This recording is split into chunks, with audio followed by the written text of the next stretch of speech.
exacta de los besos es algo terriblemente difícil y a menudo provoca grandes controversias, porque si bien todos coinciden en la fórmula de afecto, pureza, intensidad y duración, nadie se ha sentido nunca completamente satisfecho con el peso que se ha de dar a cada uno. Elemento. Cualquiera que sea el sistema de estimación empleado, existen 5 besos que todos consideran merecedores de la máxima puntuación. Pues bien, este lo superó a todos. A la mañana siguiente de la partida de Beastly, Buttercup pensó que no tenía derecho a hacer otra cosa que estar sentada, enjugándose las lágrimas y sintiendo lástima de sí misma. Al fin y al cabo, el amor de su vida se había marchado, su existencia no tenía sentido, cómo podía enfrentarse al futuro, etcétera, etcétera. Pero al cabo de 2 segundos en ese estado de ánimo, se dio cuenta de que Beastly había salido al mundo, que se acercaba cada vez más a Londres. Entonces, ¿qué ocurriría si él quedaría prendado de una hermosa muchacha de la ciudad mientras ella seguía allí, desmoronándose?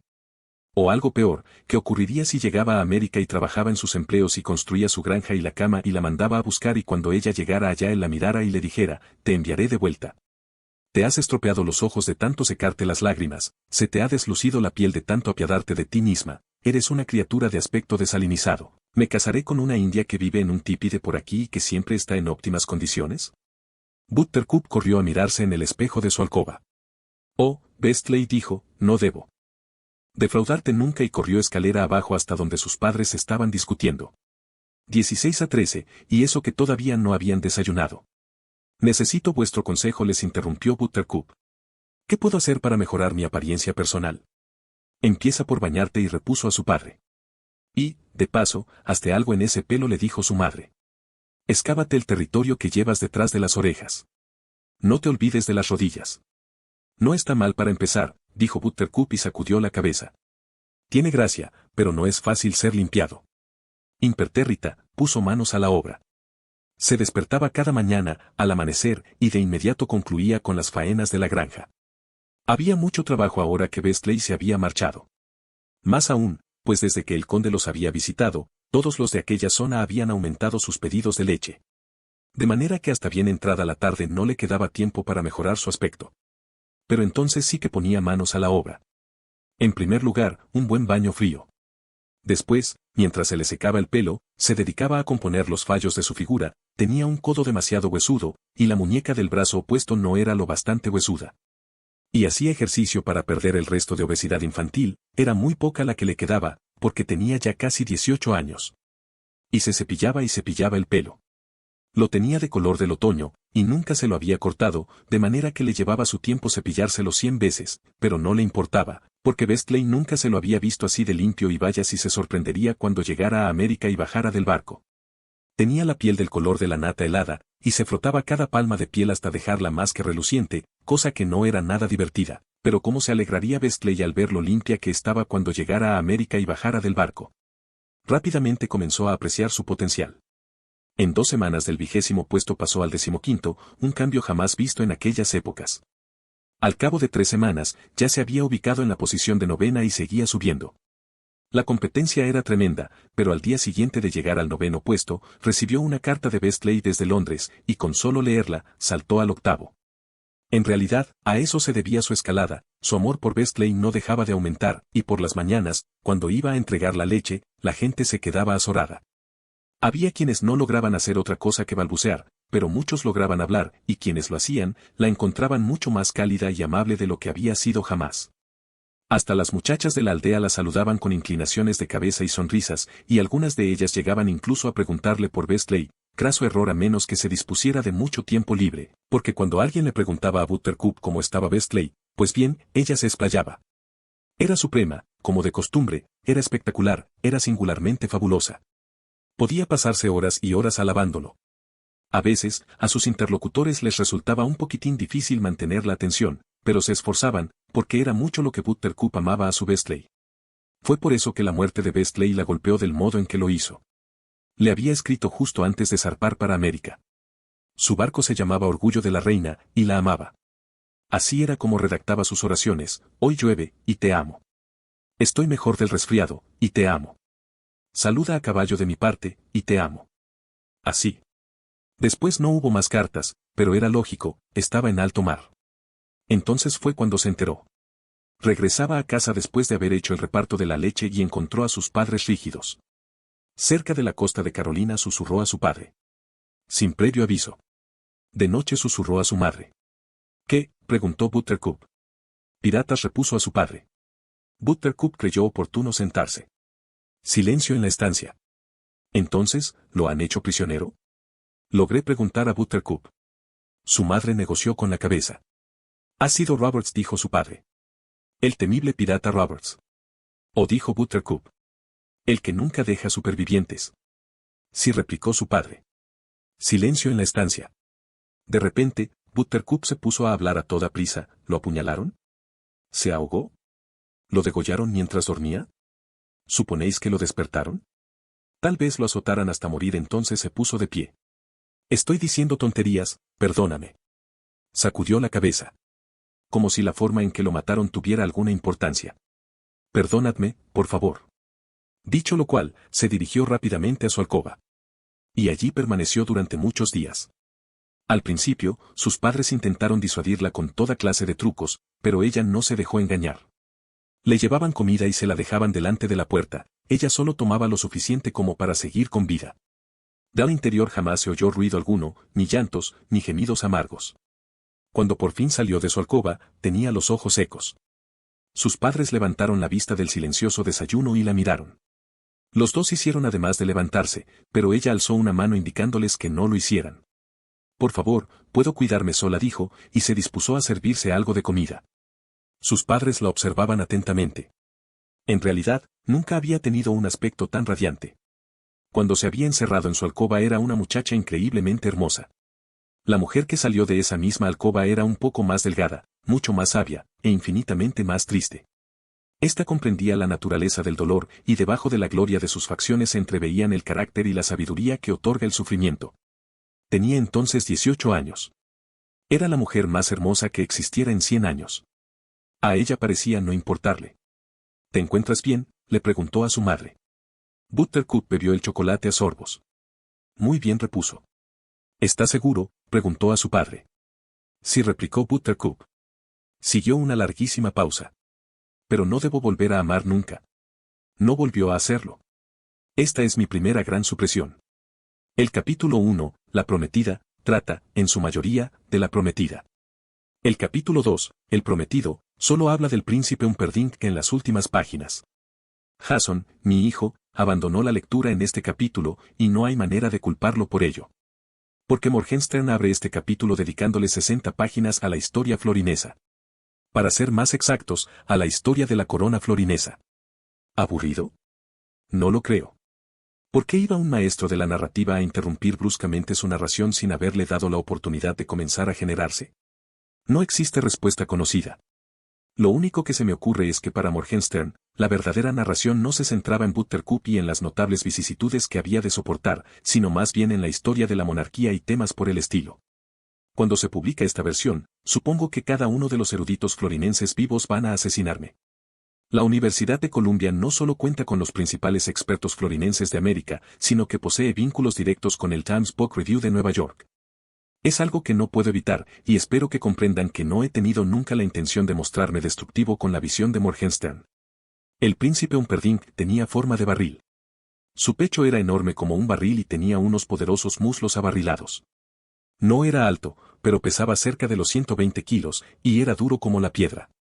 Caminaba de costado, como el cangrejo, y probablemente, si hubiera deseado convertirse en bailarín, habría estado condenado a una miserable existencia de infinitas frustraciones. Pero no deseaba convertirse en bailarín. Tampoco tenía demasiada prisa por convertirse en rey. Hasta la guerra, actividad en la que destacaba, ocupaba un segundo plano en sus afectos. Todo ocupaba un segundo plano en sus afectos. La caza era su gran amor. Se había impuesto la costumbre de no dejar que transcurriese un solo día sin matar algo. No importaba qué. Al comienzo de su afición, solo se dedicaba a matar presas grandes, elefantes o pitones. Pero luego, a medida que sus habilidades fueron en aumento, comenzó a disfrutar también con el sufrimiento de pequeñas bestias. Era capaz de pasarse una tarde entera felizmente dedicada a rastrear a una ardilla voladora a través de los bosques o a una trucha arco iris por los ríos. Cuando se le metía una idea entre ceja y ceja, cuando se concentraba en un objeto, el príncipe era implacable. Nunca se cansaba, jamás vacilaba, no comía ni dormía. Para él aquello era el ajedrez de la muerte, y él era el gran maestro internacional. Al principio, viajó por todo el mundo en busca de oposición. Pero los viajes consumían tiempo, tanto barcos como caballos no daban mucho de sí, y estar alejado de Florín resultaba preocupante. Siempre tuve que haber un heredero al trono, y mientras su padre seguía vivo, no había problema. Pero algún día, su padre moriría, y entonces el príncipe se convertiría en rey y tendría que elegir una reina para que le diera un heredero al trono que lo sustituirá cuando él muriese. De manera que para evitar el problema de la ausencia, el príncipe Humperdinck se construyó el zoológico de la muerte. Lo diseñó él mismo con ayuda del conde Rügen, y ordenó a sus mercenarios que recorrieran todo el mundo para conseguirle ejemplares. El zoológico estaba lleno a rebosar de cosas que el príncipe podía cazar, y no se parecía a ninguno de los santuarios animales existentes. En primer lugar, allí nunca había visitantes. Solo el guardián albino, que se cuidaba de alimentar adecuadamente a las bestias y de que allí no había enfermedades ni debilidades. El zoológico tenía otra particularidad, era subterráneo. El príncipe escogió personalmente el sitio, en el rincón más tranquilo y más apartado de los jardines del castillo. Y decretó que tendría 5 niveles, todos ellos con los requisitos adecuados a sus enemigos individuales. En el primer nivel colocó a los enemigos veloces, perros salvajes, leopardos, colibríes. Al segundo nivel pertenecen los enemigos fuertes, las anacondas, los rinocerontes y los cocodrilos de más de 6 metros. El tercer nivel era para los venenosos, las cobras, las arañas saltarinas, una profusión de murciélagos letales. El cuarto nivel era el reino de los más peligrosos, los enemigos más aterradores, la tarántula chillona, la única araña capaz de emitir sonidos, el águila sanguinaria, el único pájaro que se alimentaba de carne humana y, en su exclusiva piscina negra, el calamar chupador. Incluso el albino se echaba a temblar a la hora de alimentar a los animales del cuarto nivel. El quinto nivel estaba vacío. El príncipe lo construyó con la esperanza de encontrar algún día algo que mereciera la pena, algo tan peligroso, fiero y poderoso como él. Cosa poco probable. No obstante, el príncipe era un eterno optimista, y en el quinto nivel tenía siempre preparada una jaula enorme. En los 4 niveles restantes ya había material letal más que suficiente para hacer feliz a un hombre. En ocasiones, el príncipe escogía su presa por puro azar. Tenía una enorme rueda con una aguja giratoria, y en la parte exterior de la rueda estaban los dibujos de todos los animales del zoo. Solía hacer girar la aguja a la hora del desayuno, y cuando se detenía, el albino escogía la presa marcada. En ocasiones escogía según el humor: hoy me siento veloz, tráeme un leopardo, o bien, hoy me siento fuerte, suelta al rinoceronte. Y, como era natural, se hacía lo que él pedía. Estaba acabando con un orangután cuando la cuestión de la salud del rey efectuó su última intrusión. Era media tarde, el príncipe había estado enzarzado con la bestia gigantesca desde la mañana y, por fin, después de todas esas horas, aquella cosa peluda comenzaba a debilitarse. El simio intentó morderlo una y otra vez, síntoma seguro de que perdía fuerza en los brazos. El príncipe esquivó fácilmente los frustrados mordiscos y el pecho del simio se agitó, el animal se desesperaba por respirar. Con sus andares de cangrejo, el príncipe dio un paso de lado, y luego otro, después, salió disparado hacia adelante, hizo girar en sus brazos a la enorme bestia, y comenzó a presionarle la espina dorsal. Todo esto tenía lugar en el foso de los monos, donde el príncipe se desahogaba con cualquiera de los simios. Desde lo alto, lo interrumpió la voz del conde Rügen. «Hay novedades», le dijo el conde. Sin abandonar la batalla, el príncipe le respondió: «¿No pueden esperar?» «¿Cuánto tiempo?», preguntó el conde. Crack, el orangután cayó como un muñeco de trapo. «¿De qué se trata?», preguntó entonces el príncipe, y dejando atrás a la bestia muerta, subió la escalera que conducía a la boca del foso. «Vuestro padre se ha sometido a su revisión anual», respondió el conde. «Tengo el informe». «¿Y? Vuestro padre se muere». «Rayos», exclamó el príncipe. «Eso significa que tendré que casarme». El príncipe Humperdinck, su confidente, el conde Rügen, el anciano rey Lotarón, padre del príncipe, y la reina Bella, su malvada madrastra, se reunieron en la gran sala del consejo del castillo. La reina Bella tenía forma de pastilla de goma, era rubicunda como una frambuesa. Con mucho, era la persona más querida del reino, y se había casado con el rey bastante antes de que éste comenzara a balbucear. El príncipe Humperdinck era entonces un niño, y dado que las únicas madrastras que conocía eran las malvadas de los cuentos, siempre llamado así a Bella o, para abreviar, MM. Y bien comenzó a decir el príncipe cuando estuvieron todos reunidos. ¿Con quién me caso? Escojamos a la prometida y acabemos de una vez. El anciano rey Lotarón le dijo: «He pensado que ya ha llegado la hora de que Humperdinck elija una novia». En realidad no lo dijo, sino más bien lo masculló, de este modo, he pensado a mmm va ma un belli won. La reina bella era la única que se molestaba en dilucidar lo que quería decir. No podrías haber dicho nada más acertado, querido comentario, y le dio unas palmaditas en los reales mantos. ¿Qué ha dicho? Ha dicho que sea quien sea la que elegimos, se llevará como compañero para toda la vida a un príncipe apuesto y tormentoso. Dile que él también tiene un aspecto estupendo que replica al príncipe. Acabamos de cambiar de taumaturgo, dijo la reina. Eso explica la mejoría. ¿Quieres decir que has despedido a Max Milagros?, preguntó el príncipe Humperdinck. Tenía entendido que era el único que quedaba. Pues no, hemos encontrado a otro en las montañas y es realmente extraordinario. Anciano, claro, pero ¿quién quiere un taumaturgo joven? Dile que he cambiado de taumaturgo, dijo el rey Lotaron. Aunque sonó así, dile mmmqqq que cacambia a tuturgo. ¿Qué ha dicho?, quiso saber el príncipe. Ha dicho que un hombre de tu importancia no puede casarse con una princesa cualquiera. Cierto, cierto, admitió el príncipe Humperdinck. Y suspiré profundamente. Supongo que os referiréis a Noreena. Sin duda, políticamente sería la pareja perfecta, reconocida el conde Rugen. La princesa Noreena era de Gilde, el país que se extendía justo al lado del canal de Florín. En Gilde tenían otra visión del asunto, para ellos, Florín era el país que se extendía al otro lado del canal de Gilde. En cualquier caso, los dos países habían logrado sobrevivir a lo largo de los siglos guerreando entre sí.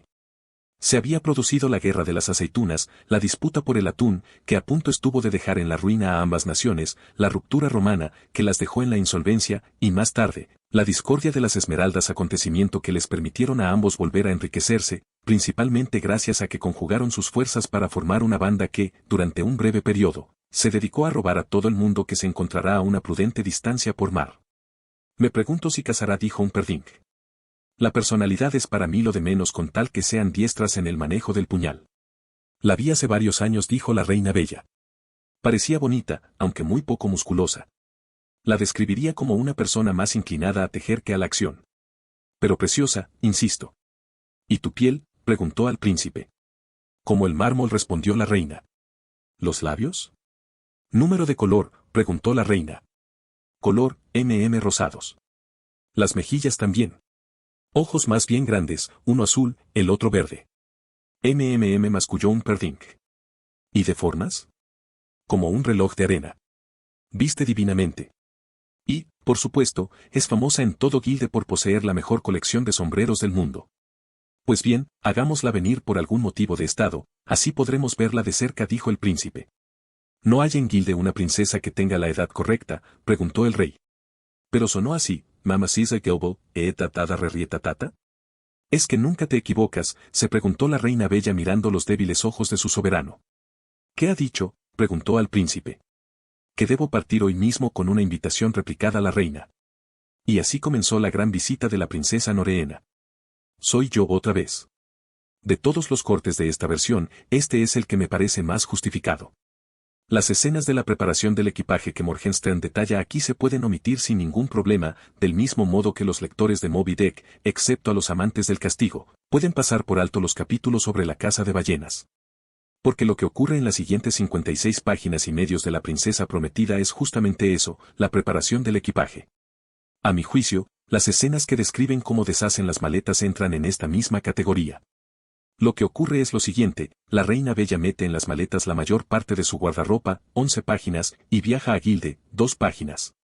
Angelder deshace las maletas, 5 páginas, luego entrega la invitación a la princesa Noreena, 1 página. La princesa Noreena la acepta, 1 página. Luego, la princesa Noreena mete en las maletas toda su ropa y todos sus sombreros, 23 páginas, y, las dos juntas, la princesa y la reina, regresan a Florín para la celebración anual de la fundación de la ciudad de Florín, 1 página. Llegan al castillo del rey Lotaron, donde la princesa Noreena es conducida a sus aposentos, media página, y saca de las maletas la misma ropa y los mismos sombreros que acaba de guardar 1 página y media antes, 12 páginas. Es un párrafo desconcertante. Hablé con el profesor Bongiorno, de la Universidad de Columbia, jefe del departamento florinés, y me dijo que aquel era el capítulo más deliciosamente satírico del libro, y que la intención de Morgenstern había sido, al parecer, la de mostrar que aunque Florín era considerado un país muchísimo más civilizado que Gilde, en realidad, Gilde era el más cómodo, tal como quedó demostrado por la superioridad en número y calidad de los atuendos de las damas. No es mi intención discutir con el profesor, pero si algún día os asalta un ataque persistente de insomnio, os aconsejo que os hagáis el favor de comenzar a leer el capítulo 3 de la versión completa. De todos modos, las cosas se animan un poco cuando el príncipe y la princesa se conocen y pasan el día juntos. Noreena, tal como se había anunciado, tenía una piel de mármol, labios y mejillas rosados, ojos grandes, uno azul, otro verde, una silueta de reloj de arena, y poseía la colección más extraordinaria de sombreros jamás vista. De ala ancha y estrecha, algunos altos, otros no, unos estrafalarios, otros coloridos, algunos de cuadros y otros sencillos. A la princesa le encantaba cambiarse de sombrero para cada ocasión. Cuando conoció al príncipe, llevaba uno. Cuando él la invitó a dar un paseo, ella se disculpó y regresó poco después con otro, apabullante. Las cosas siguieron de este modo a lo largo del día, pero yo considero que es un exceso de etiqueta cortesana para los lectores modernos, por eso solo retomo el texto original cuando habla de la cena. La cena se celebró en el gran salón del castillo de Lotaron. Normalmente habrían cenado todos en el comedor, pero, para un acontecimiento de tal magnitud, aquella estancia habría sido sencillamente demasiado pequeña. De modo que en la parte central se colocaron mesas que iban de un extremo al otro del gran salón, estancia enorme y plagada de corrientes, que resultaba fría incluso en verano. Había muchas puertas y entradas gigantescas, y en ocasiones, las ráfagas de viento alcanzaban fuerza de vendaval. Aquella noche fue más típica que de costumbre, el viento silbaba sin cesar, había que volver a encender constantemente las velas y algunas de las damas ataviadas de forma más osada temblaban de frío. Pero al príncipe Humperdinck no parecía importarle, y en Florín, si a él no le importaba algo, a los demás, tampoco. A las 8:23 todo parecía indicar que existían posibilidades de una alianza duradera entre Florín y Gilde. A las 8:24, las dos naciones estaban muy cerca de la declaración de guerra. Lo que ocurrió fue lo siguiente: a las 8:23:05, todo estaba dispuesto para que se sirviera el primer plato. Este consistía en esencia de cerdo al brandy, y hacía falta una gran cantidad para servir a los 500 invitados. De manera que para acelerar el servicio, se abrieron unas gigantescas puertas dobles que conducían desde la cocina al gran salón. Estas puertas se ubicaron en el extremo norte de la estancia y permanecieron abiertas durante todo el tiempo que duró la escena siguiente. El vino adecuado para acompañar la esencia de cerdo al brandy estaba dispuesto detrás de las puertas dobles que conducían a las bodegas. Estas se abrieron a las 8:23:10 para permitir que los 12 camareros encargados del vino pudieran acercar los barriles a los comensales. Cabe destacar que estas puertas se encontraban en el extremo sur de la estancia. En ese momento, se hizo patente un viento que cruzó el gran salón con una fuerza inusitada. El príncipe Humperdinck no lo notó, porque en aquel instante hablaba en voz baja con la princesa Noreena de Gilde. Tenía su mejilla muy próxima a la de ella y la cabeza inclinada debajo del sombrero de amplísima ala y tonos azul verdosos que hacían resaltar los exquisitos colores de los dos grandes ojos de la dama. A las 8:23:20, el rey de Lotaron hizo su algo tardía aparición. Por aquella época siempre llegaba tarde, llevaba años llegando tarde, se decía que en ciertas ocasiones los invitados habían desfallecido de hambre antes de que él se presentara. Pero últimamente se había optado por comenzar sin él, cosa que le daba igual, puesto que de todos modos su nuevo taumaturgo le había prohibido comer. El rey entró por la puerta real, una cosa de enormes goznes que solo él estaba autorizado a trasponer. Para abrirla, era necesario el concurso de varios sirvientes en excelentes condiciones. Cabe señalar que la puerta real se había situado siempre en el lado este de cualquier estancia, puesto que de todos los mortales, el rey era el que estaba más cerca del sol. Lo que ocurrió entonces ha sido descrito de diversas maneras como un vendaval del norte o del sudoeste, según el sitio que ocupara en la estancia el observador en el momento de los hechos, pero todo el mundo estuvo de acuerdo en un aspecto: a las 8:23:25, en el gran salón había una corriente de órdago. La mayoría de las velas se quedaron sin llama y fueron derribadas, detalle importante solo porque muy pocas cayeron, aún ardiendo, dentro de los pequeños recipientes con queso que habían sido colocados aquí y allá sobre la mesa del banquete para que la esencia de cerdo al brandy pudiera estar bien caliente en el momento de servirla. Los sirvientes se precipitaron al gran salón desde todas las direcciones para apagar las llamas, y lo cierto fue que hicieron bien su trabajo, considerando que en la estancia todo volaba de un lado para otro: abanicos, chales y sombreros. Especialmente, el sombrero de la princesa Noreena. Salió volando hacia la pared que tenía detrás, donde la dama lo recuperó, veloz, y se lo colocó convenientemente. Eso fue a las 8:23:50. Pero ya era demasiado tarde.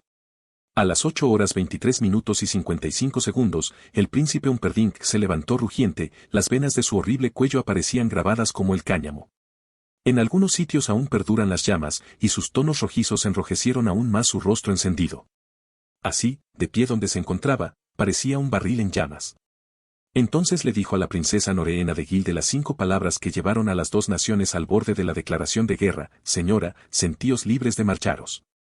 Dicho lo cual, salió del gran salón como una tromba. Eran las 8:24. El príncipe Humperdinck se marchó con su enfado al balcón que había encima del gran salón y desde lo alto observó el caos. Las llamas rojizas seguían ardiendo en algunos sitios, los comensales salían en tropel por las puertas, y la princesa Noreena, desmayada y con el sombrero puesto, era conducida lejos de allí por sus sirvientes. La reina bella no tardó en reunirse con el príncipe, que se paseaba furioso por el balcón, pues aún no había logrado controlarse. Desearía que no hubierais sido tan brusco, le dijo la reina bella. El príncipe se volvió, enfurecido: no pienso casarme con una princesa calva, y no se diga una palabra más. Nadie se enteraría, argumentando la reina bella. Tiene sombreros hasta para dormir. Yo lo sabría, gritó el príncipe. ¿Habéis visto cómo se reflejaba la luz de las velas en su cráneo? Pero las relaciones con Gilde habrían mejorado tanto, dijo la reina, dirigiéndose en parte al príncipe, en parte al conde Rügen, que también se había reunido con ellos. Olvidaos de Gilde. Algún día lo conquistaré. De todos modos, lo he deseado desde mi niñez. Se acercó a la reina. Si me caso con una calva, la gente se reirá a mis espaldas, y puedo vivir sin esa experiencia, gracias. Tendréis que buscar alguna otra. ¿Quién? Buscadme a alguien. Lo único que importa es que tenga buen aspecto. Esa Noreena no tiene pelo, dijo el rey Lotarón, mientras se acercaba a ellos jadeando. Nore mamá tititineneneplo. Gracias por comentarlo, querido, dijo la reina bella. No creo que a Humperdinck le guste, dijo el rey. No, bababab. En ese momento, el conde Rügen dio un paso al frente. ¿Queréis a alguien que tenga buen aspecto, pero y si fuera una plebeya? Cuanto más plebeya, mejor, replicó el príncipe Humperdinck, y volvió a pasearse otra vez. Y si no supiera cazar, prosiguió el conde. No me importará nada, ni siquiera que no sepa escribir, dijo el príncipe. Se detuvo de repente y se enfrentó a todos. Os diré lo que quiero. Quiero a alguien que sea tan hermosa que al verla todo el mundo diga: vaya, ese Humperdinck debe de ser todo un personaje para tener una esposa así. Recorred el reino, buscad en todo el mundo, pero encontradla. El conde Rügen no logró reprimir una sonrisa. Ya la hemos encontrado, dijo. Amanecía cuando 2 jinetes detuvieron sus corceles en lo alto de la colina. El conde Rügen montaba un espléndido caballo negro, enorme, perfecto, poderoso. El príncipe montaba uno de sus caballos blancos. Hacía que la cabalgadura de Rügen se pareciera a las bestias que tiran del arado. Reparte la leche por las mañanas, dijo el conde Rügen. Y es de verdad, sin lugar a dudas, y sin posibilidad de errores, hermosa. Cuando la vi era más bien un desastre, reconoció el conde. Pero el potencial era abrumador. Una lechera. El príncipe saboreó las palabras con su lengua áspera. Ni en la mejor de las condiciones podía imaginar jamás la posibilidad de casarme con una lechera. La gente se burlará de mí diciendo que no fui capaz de encontrar algo mejor. Cierto, reconoció al conde. Si lo prefieres, regresamos sin más demora a la ciudad de Florín. Ya que hemos venido hasta tan lejos, dijo el príncipe, podríamos. Su voz se apagó. Me quedo con ella, logró decir finalmente, cuando un poco más abajo vio pasar a Buttercup montada en su caballo. Creo que nadie se mofará, dijo el conde. Debo cortejarla ahora mismo, sentenció al príncipe. Dejadnos un momento a solas. Con mano experta hizo que su caballo blanco descendiera la colina. Buttercup nunca había visto una bestia tan gigantesca. Ni un jinete como aquel. Soy tu príncipe y te casarás conmigo, le dijo Humperdinck. Soy vuestra sierva y me niego, susurró Buttercup. Soy tu príncipe y no puedes negarte. Soy vuestra sierva fiel y acabo de hacerlo. Negarte significa la muerte. Matadme entonces. Soy tu príncipe y no soy tan malvado. ¿Cómo es posible que prefieras morir antes de casarte conmigo? Porque el matrimonio supone que se ha de amar, y el amor no es un pasatiempo en el que yo destaque.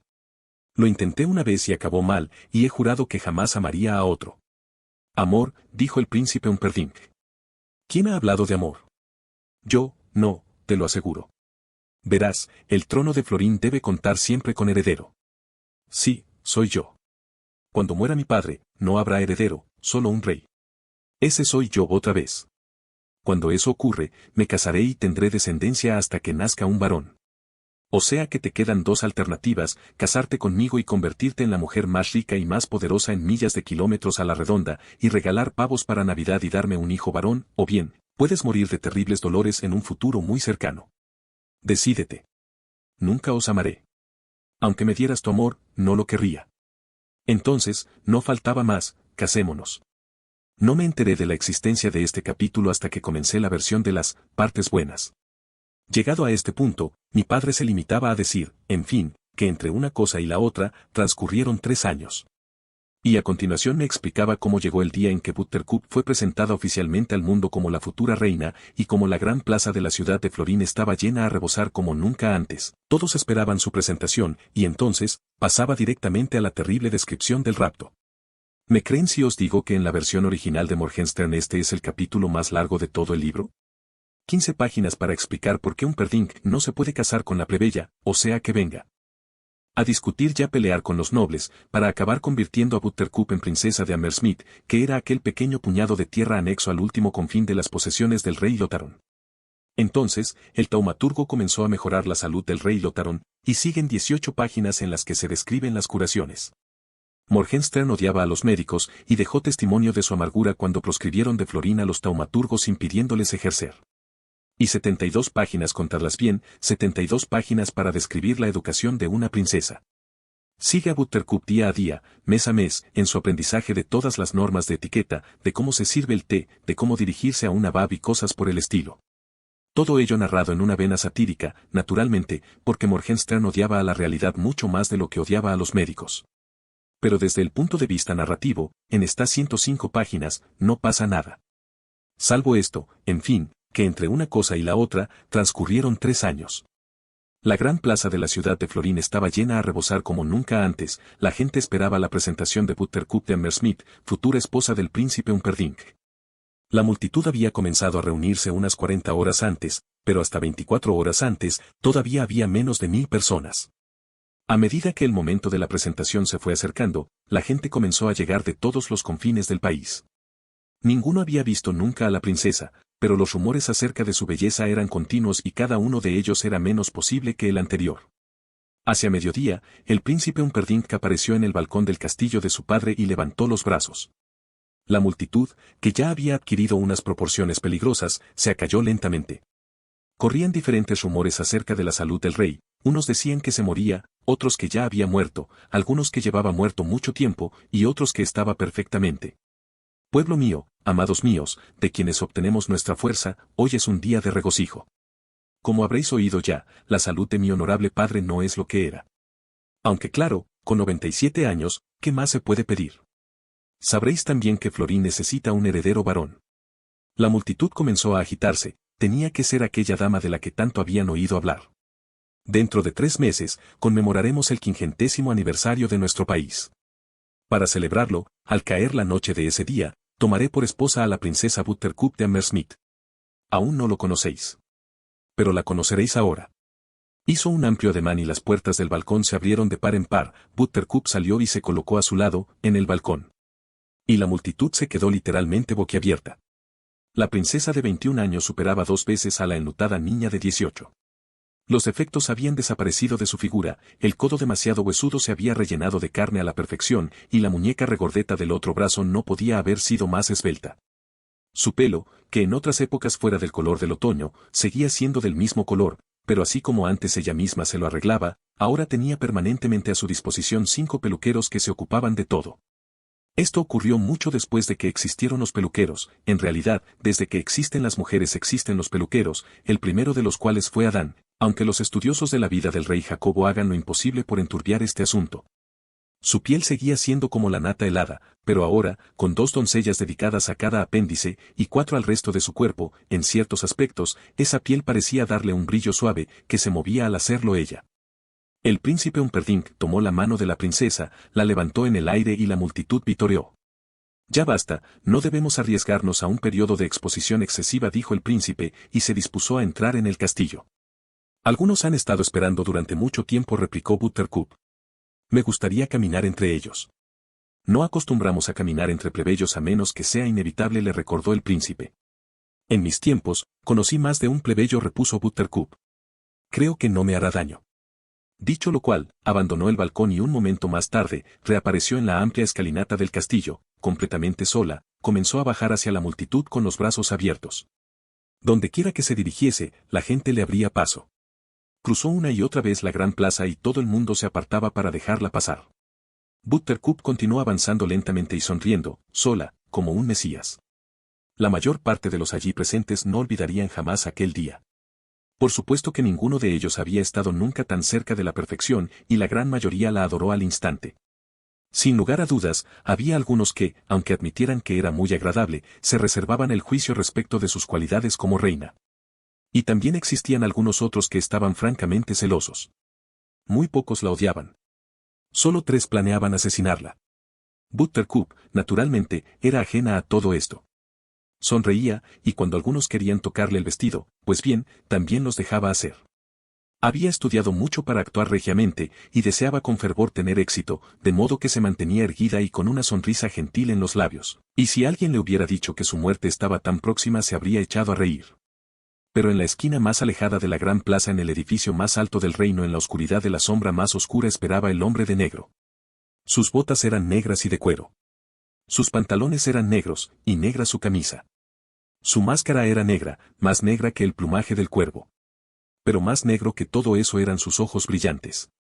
Brillantes, crueles y letales. Después de su triunfo, Buttercup se sintió algo más que fatigada. El toqueteo de la multitud la había dejado exhausta, por eso descansó un poco y, después, hacia media tarde, vistió sus ropas de montar y salió en busca de caballo. Aquel era el único aspecto de su vida que no había cambiado en los años precedentes. Le seguía gustando cabalgar y, cada tarde, hiciera o no buen tiempo, cabalgaba sola durante varias horas por los páramos que se extendían más allá del castillo. Era en esas ocasiones cuando conseguía sus mejores reflexiones. Aunque estas reflexiones no eran de las que ensanchan horizontes.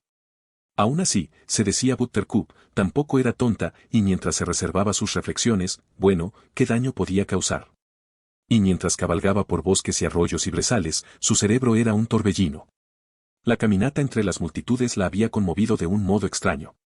Porque aunque llevaba ya 3 años sin hacer nada más que adiestrarse para convertirse en princesa y después en reina, aquel era el primer día en que comprendía verdaderamente que aquello se convertiría pronto en una realidad. Pero Humperdinck no me gusta, pensó. No es que lo odie ni nada por el estilo. Es que nunca le veo, porque o no está o está jugando en el zoológico de la muerte. Al modo de entender de Buttercup existían 2 problemas principales. 1, estaba mal casarse sin gustarse, y 2, en ese caso, sería demasiado tarde para hacer algo al respecto. Mientras cabalgaba, y siempre a su modo de ver, las respuestas eran 1, no, 2, sí. No estaba mal casarse con alguien que no le gustara, pero tampoco estaba bien. Si todo el mundo lo hiciese, la cosa no sería tan estupenda, pues todo el mundo gritaría a todo el mundo a medida que los años pasaran. Pero estaba claro que no todo el mundo lo hacía, o sea que más valía olvidarse de aquello. La respuesta a 2, era incluso más fácil, había dado su palabra de que iba a casarse y eso tenía que bastar. Si bien era cierto que él le había dicho sinceramente que si ella se negaba habría tenido que mandarla matar para mantener el respeto por la corona en su justo nivel, no obstante, si ella lo hubiera querido, habría podido decir que no.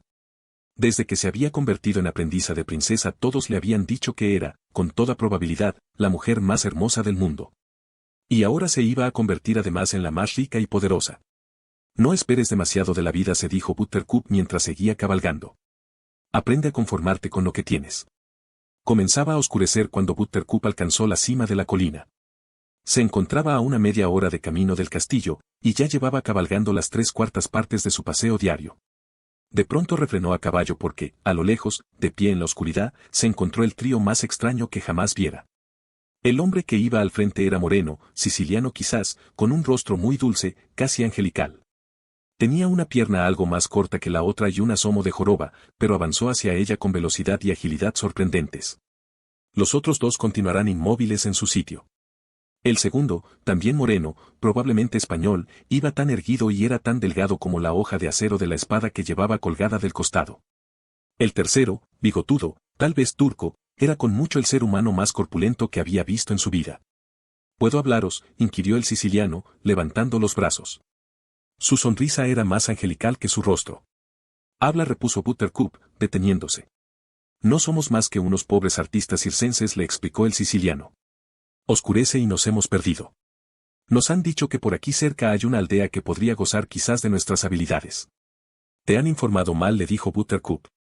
No hay ninguna aldea en varios kilómetros a la redonda. Entonces nadie os oirá gritar, replicó el siciliano, y le saltó encima con pasmosa agilidad. Y eso fue todo lo que Buttercup logró recordar después. Quizás gritó, pero si lo hizo fue más por el pánico que por otra cosa, porque lo cierto es que no sintió dolor alguno. Las manos del siciliano tocaron con pericia ciertas zonas del cuello de Buttercup y enseguida perdió el sentido. La despertó el chapoteo del agua. Estaba envuelta en una manta y el gigantesco turco la depositaba en el fondo de una barca. Hubo un momento en que se dispuso a hablar, pero después, cuando ellos comenzaron a conversar, creyó que sería más conveniente escuchar. Después de haber escuchado durante unos instantes, notó que le resultaba cada vez más difícil oír lo que decían debido a los tremendos latidos de su corazón. Pienso que deberías matarla ahora, dijo el turco. Cuanto menos pienses, más feliz me sentiré, repuso el siciliano. Se oyó el rasgar de una tela. ¿Qué es eso?, inquirió el español. Lo mismo que dejé atado a la silla de la dama, replicó el siciliano. Tela del uniforme de un oficial de Gilde. Sigo pensando que, comenzó a decir el turco. Deben encontrarla muerta en la frontera guilderiana o no nos pagarán el resto de lo pactado. ¿Te ha quedado claro? Es que me siento mejor cuando sé lo que está pasando, es todo, balbuceó el turco. Todo el mundo se cree que soy estúpido porque soy grande y fuerte y porque a veces babeo un poco cuando me entusiasmo. El motivo por el que todo el mundo cree que eres estúpido, le dijo el siciliano, radica en que eres estúpido. No tiene nada que ver con el hecho de que babees. Se oyó el aletear de una vela. Agachad las cabezas, les avisaron al español, y la barca comenzó a moverse. Tengo la impresión de que al pueblo de Florín no le sentará nada bien su muerte. Se ha hecho querer. Estallará la guerra, admitió el siciliano. Nos han pagado para que la iniciemos. Es un placer especializarse en un trabajo de este tipo. Si lo hacemos a la perfección, habrá una demanda continua de nuestros servicios. A mí no me entusiasma demasiado, dijo el español. Francamente, ojalá no lo hubieras aceptado. La oferta era demasiado elevada. Me disgusta tener que matar a una muchacha, dijo el español.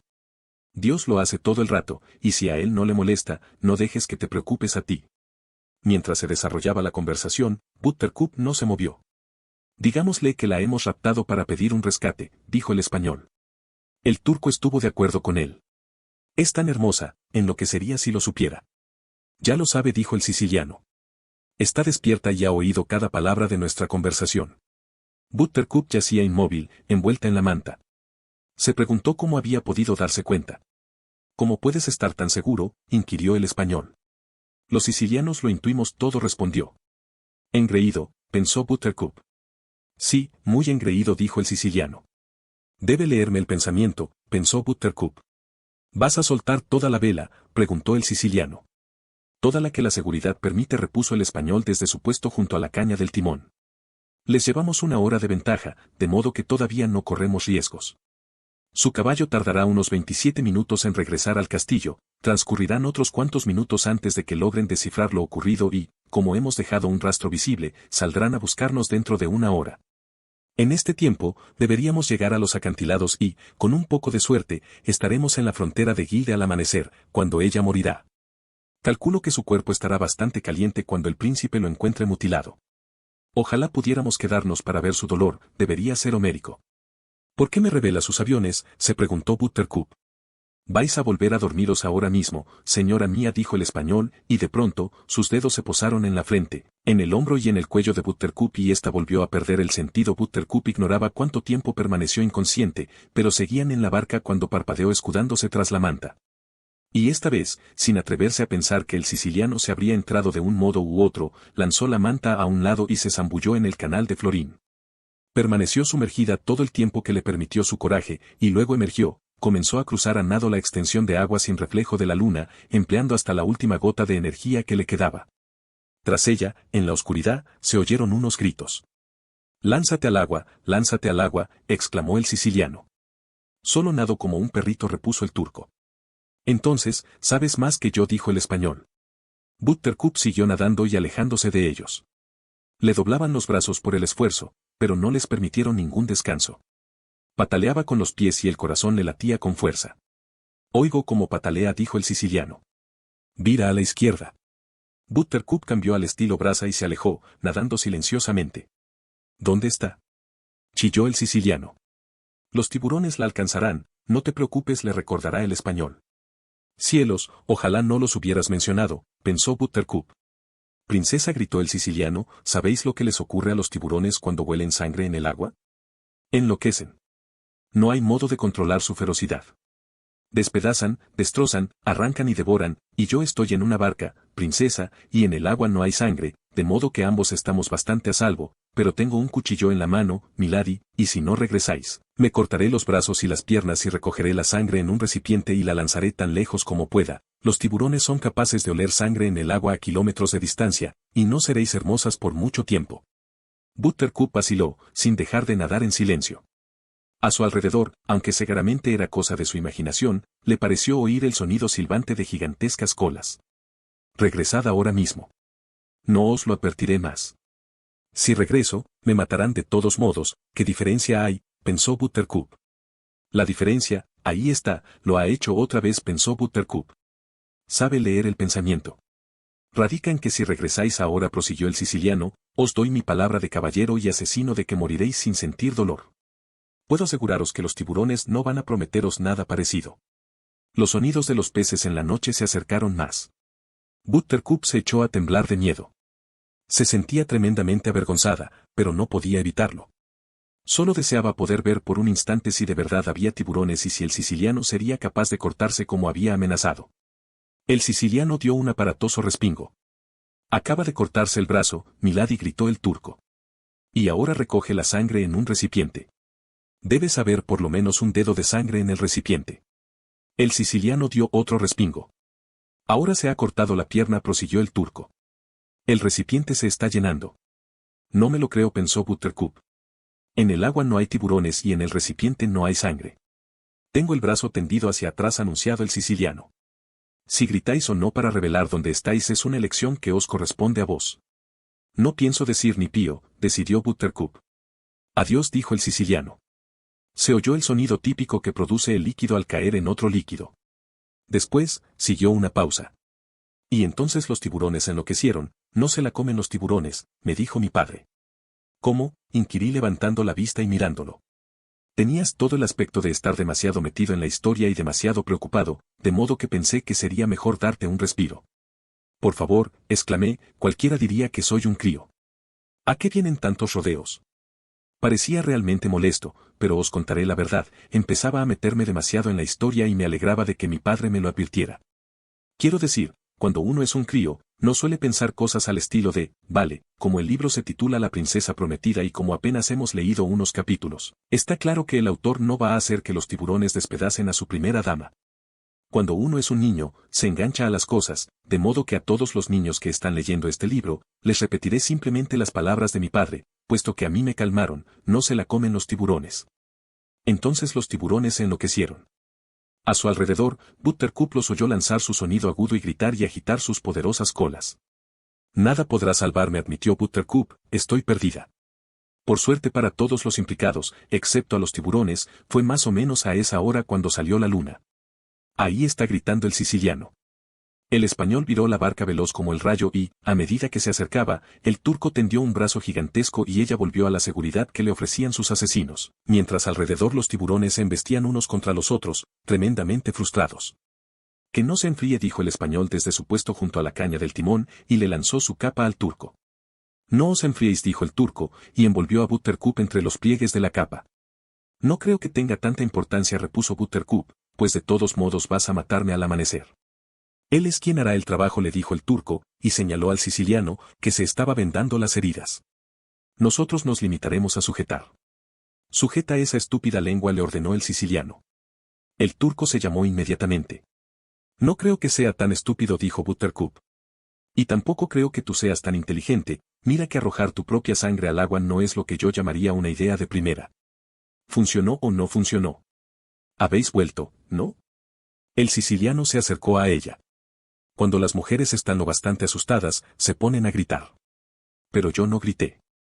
Salió la luna, repuso Buttercup con aire triunfante. El siciliano la abofeteó. Ya basta, dijo entonces el turco. El diminuto jorobado le lanzó al gigante una mirada aviesa. ¿Quieres pelear conmigo? Creo que no. No, señor, balbuceó el turco. No. Pero no usa la fuerza, por favor. La fuerza déjamela a mí. Si quieres desahogarte, pégame a mí. No me importará. El siciliano se fue al otro extremo de la barca. Habría gritado, dijo. Estaba a punto de gritar. Mi plan era ideal como lo son todos mis aviones. Fue la inoportuna aparición de la luna la que me impidió lograr la perfección. Miró ceñudo e implacable la loncha amarilla que pendía del cielo. Luego, se quedó con la mirada fija en la lejanía. Allí están. El siciliano señaló a lo lejos. Los acantilados de la locura. Y ahí estaban. Se alzaban imponentes desde el agua y elevaban sus 300 metros hacia el cielo nocturno. Constituían el camino más directo entre Florín y Gilde, pero nadie los utilizaba nunca, pues todo el mundo prefería dar un largo rodeo por mar. No resultaba imposible escalar los acantilados, en los últimos 100 años solo 2 hombres habían logrado hacerlo. En fila directo hacia la parte más profunda ordenada el siciliano. Ya iba hacia allí, repuso el español. Buttercup no lo entendía. Escalar los acantilados era prácticamente imposible, pensó, y nadie había hablado jamás de que existieran senderos secretos a través de ellos. Sin embargo, allí estaban, acercándose cada vez más a la imponente masa de roca, que se encontraba ya a menos de 1 kilómetro. Por primera vez el siciliano se permitió una sonrisa. Todo marcha bien. Temí que tu pequeña excursión acuática fuera a costarme demasiado tiempo. Pero había calculado 1 hora más de margen, para imprevistos. Todavía nos quedan unos 50 minutos. Nos encontramos a kilómetros de distancia y estamos a salvo, a salvo, a salvo.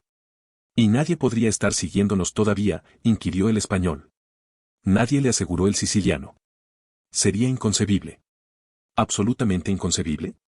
Absoluta, totalmente y de todo punto inconcebible, volvió a asegurarle el siciliano. ¿Por qué lo preguntas? Por nada, repuso el español. Es que acabo de mirar atrás y he visto algo. Se volvieron todos a la vez. Efectivamente, había algo. A menos de 1 kilómetro de distancia, bajo la luz de la luna, había otra barca, pequeña, pintada de un color que parecía negro, con una gigantesca vela negra henchida por el viento, y un solo hombre al timón. Un hombre de negro. El español miró al siciliano. Debe de ser algún pescador de la zona que haya salido por puro placer a navegar solo en plena noche, en aguas infestadas de tiburones. Puede que haya una explicación más lógica, comentando el siciliano. Pero dado que en Gilde no existe nadie que pueda haber entrado de lo que hemos hecho, y dado que es imposible que en Florín haya nadie que pueda haber llegado aquí tan deprisa, está más que claro que no nos sigue, por más que pueda parecer que lo esté haciendo. Es una coincidencia y nada más. Nos está alcanzando, dijo el turco. Eso también es inconcebible, dijo el siciliano. Antes de robar la barca en la que navegamos, me aseguré muy bien de cuál era la embarcación más veloz del canal de Florín y todo el mundo estuvo de acuerdo en que era esta. Tienes razón, admitió el turco, volviendo la vista atrás. No nos está alcanzando. Simplemente se nos está acercando, eso es todo. Es por el ángulo desde el cual lo estamos viendo, nada más, dijo el siciliano. Buttercup no podía apartar la vista de la enorme vela negra. No cabía duda de que los 3 hombres que la habían raptado le inspiraban miedo. Pero de alguna manera, por razones que no lograba precisar, el hombre de negro le inspiraba todavía más miedo. Está bien, aguza la vista, ordenó entonces el siciliano, con una pizca de inquietud en el tono. Los acantilados de la locura estaban ahora muy cerca. El español maniobró la barca con maestría, cosa nada fácil, porque las olas se estrellaban contra las rocas y el rocío que producían era enceguecedor. Buttercup se protegió los ojos y echó la cabeza hacia atrás, mirando fijamente la oscuridad de allá arriba, que parecía cerrada e inalcanzable. Entonces, el jorobado saltó hacia adelante, y cuando la barca llegó a la pared del acantilado, brincó hacia arriba. De repente, entre sus manos, apareció una cuerda. Buttercup se quedó mirando en atónito silencio. La cuerda, gruesa y fuerte, subía a lo largo de la pared de los acantilados. Mientras ella observaba, el siciliano volvió a tirar de la cuerda una y otra vez, y ésta se mantuvo firme. Estaba atada a algo de la cima, a una roca gigante, a un árbol imponente, o algo así. Daos prisa, ordenó el siciliano. Si nos está siguiendo, cosa que no entra en el reino de la experiencia humana, pero suponiendo que fuera así, debemos llegar a la cima y cortar la cuerda antes de que pueda escalar detrás de nosotros. ¿Escalar?, preguntó Buttercup. Jamás podría, en silencio, le ordenó el siciliano. Prepárense, le ordenó al español. Húndela, le ordenó al turco. Todo el mundo puso manos a la obra. El español cogió una cuerda y ató a Buttercup de pies y manos. El turco levantó una de sus gigantescas piernas y comenzó a dar patadas en el centro de la barca, que de inmediato cedió y comenzó a hundirse. Luego el turco se dirigió a la cuerda y la aferró entre sus manos. «Cargad», me dijo el turco. El español levantó a Buttercup y la colocó sobre los hombros del turco. Luego se ató a la cintura del turco. El siciliano pegó un brinco y se colgó del cuello del turco. «Todos a bordo», dijo el siciliano. Esto ocurrió antes de que existieran los trenes, pero la expresión era utilizada al principio por los carpinteros al cargar madera, y esto tuvo lugar mucho después de que existieron los carpinteros. Y, entonces, el turco comenzó a subir. Era una escalada de por lo menos 300 metros y llevaba a 3 personas a cuestas, pero no estaba preocupada. Cuando se trataba de fuerza, nada le preocupaba. Pero cuando se trataba de leer, se le hacía un nudo en el estómago, y si era de escribir, le venían unos sudores fríos, y cuando se mencionaba la palabra suma, o algo peor, una división complicada, cambiaba rápidamente de tema. Pero la fuerza nunca le había sido enemiga. Podía aguantar la cos de un caballo en pleno pecho sin trastabillar. Podía levantar un saco de harina de 50 kilos entre las piernas y abrirlo de un tijeretazo sin ningún problema. En una ocasión había levantado por los aires a un elefante utilizando solamente los músculos de la espalda. Pero la verdadera fuerza la tenía en los brazos. Jamás, ni en los últimos 10 siglos, habían existido brazos iguales a los de Fetzik. Así se llamaba. Sus brazos no solo eran enormes, obedientes y sorprendentemente veloces, sino que además, y es por eso que él nunca se preocupaba, eran incansables. Si alguien le daba un hacha y le pedía que talara un bosque, las piernas le habrían fallado al tener que soportar tanto peso durante un tiempo tan prolongado, o el hacha se hubiera roto debido al castigo que suponía derribar tantos árboles, pero al día siguiente, los brazos de Fetzik estarían tan frescos. Y así, aunque llevaba al siciliano colgado del cuello, a la princesa sobre los hombros y al español en la cintura, Fetzik no sintió de ningún modo que estuvieran abusando de él. En realidad estaba contento, porque solo cuando se le pedía que empleara sus fuerzas no resultaba una molestia. Y escaló los acantilados, hasta encontrarse a 200 metros por encima del agua, ahora le faltaban otros 100 metros. El siciliano sufre de vértigo a las alturas más que cualquiera de los otros. Todas sus pesadillas, que nunca lo abandonaban cuando dormía, tenían que ver con algún tipo de caída. De modo que aquella tremenda ascensión era para él de lo más difícil, colgado como iba del cuello del gigante. O debía haber sido de lo más difícil. Pero él no estaba dispuesto a permitirlo. Desde el principio, cuando era un crío, al darse cuenta de que con su cuerpo deforme jamás habría sido capaz de conquistar el mundo, confió plenamente en su inteligencia. La adiestró, luchó contra ella, la doblegó. De modo que en ese momento, aunque debería haber puesto a temblar ante aquellos 300 metros que se adentraban en la noche y parecían aumentar más y más, no lo hizo. Pensaba en el hombre de negro. No había manera de que existiera nadie lo bastante veloz como para haberlo seguido. Y, sin embargo, aquella vela negra y henchida había surgido de algún mundo endiablado. ¿Cómo? ¿Cómo? El siciliano azuzó su mente en busca de una respuesta y solo logró encontrarse con la derrota. Lleno de frustración, inspirado profundamente ya a pesar de sus espantosos temores, miró hacia abajo, hacia la negra del agua. El hombre de negro seguía allí, navegando como el rayo hacia los acantilados. En esos momentos, no podía encontrarme a más de 500 metros de ellos. Más deprisa, ordenó el siciliano. Lo siento, respondió mansamente el turco. Creí que ya iba deprisa. Holgazán, holgazán, le espoleó el siciliano. Jamás mejoraré, repuso el turco, pero sus brazos comenzaron a moverse más deprisa que antes. No veo muy bien por qué tienes los pies aferrados a mi cara, añadido. ¿Podrías decirme, por favor, si ya estamos a mitad de camino? Un poco más de la mitad, diría yo, repuso el español desde su posición, agarrado a la cintura del gigante. Lo estás haciendo muy bien, Fetzik. Gracias, respondió el gigante. Y él se está acercando a los acantilados, añadidos el español. No hubo necesidad de preguntar quién era, él. 180 metros. Los brazos continuaron subiendo e izando la carga. 186 metros. 195 metros. Iba más veloz que nunca. 210 metros. Ha abandonado la barca, anunciado el español. Y está subiendo por nuestra cuerda. Ya lo noto, dijo Fetzik. Siento el peso de su cuerpo en la cuerda. Jamás nos alcanzará, gritó el siciliano. Es inconcebible. Sigue usando esa palabra, le espetó el español. Pero me parece que no significa lo que tú crees.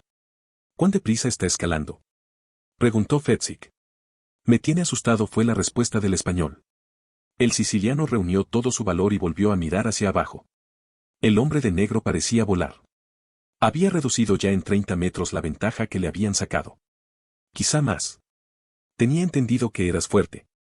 Chilló el siciliano.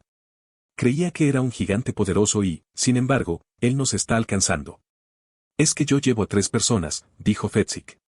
Y él no lleva a las excusas, son el refugio de los cobardes, aseveró el siciliano. Volví a mirar hacia abajo. El hombre de negro había ascendido otros 30 metros. El siciliano miró hacia arriba. Comenzó a divisar la cima de los acantilados. Unos 45 metros más y estarían a salvo. Atada de pies y manos, enferma de terror, Buttercup no estaba segura de que deseaba que ocurriese.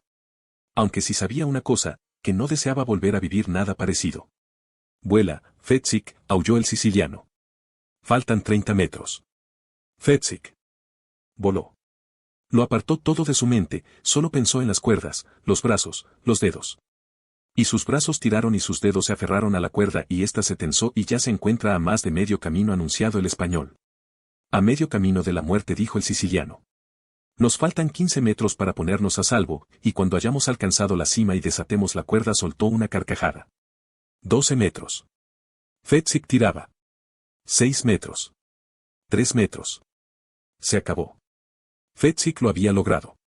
Habían alcanzado la cima de los acantilados. El primero en bajar de un salto fue el siciliano, después el turco bajó a la princesa, y mientras el español se desataba, volvió a mirar hacia abajo. El hombre de negro se encontraba a menos de 90 metros de la cima.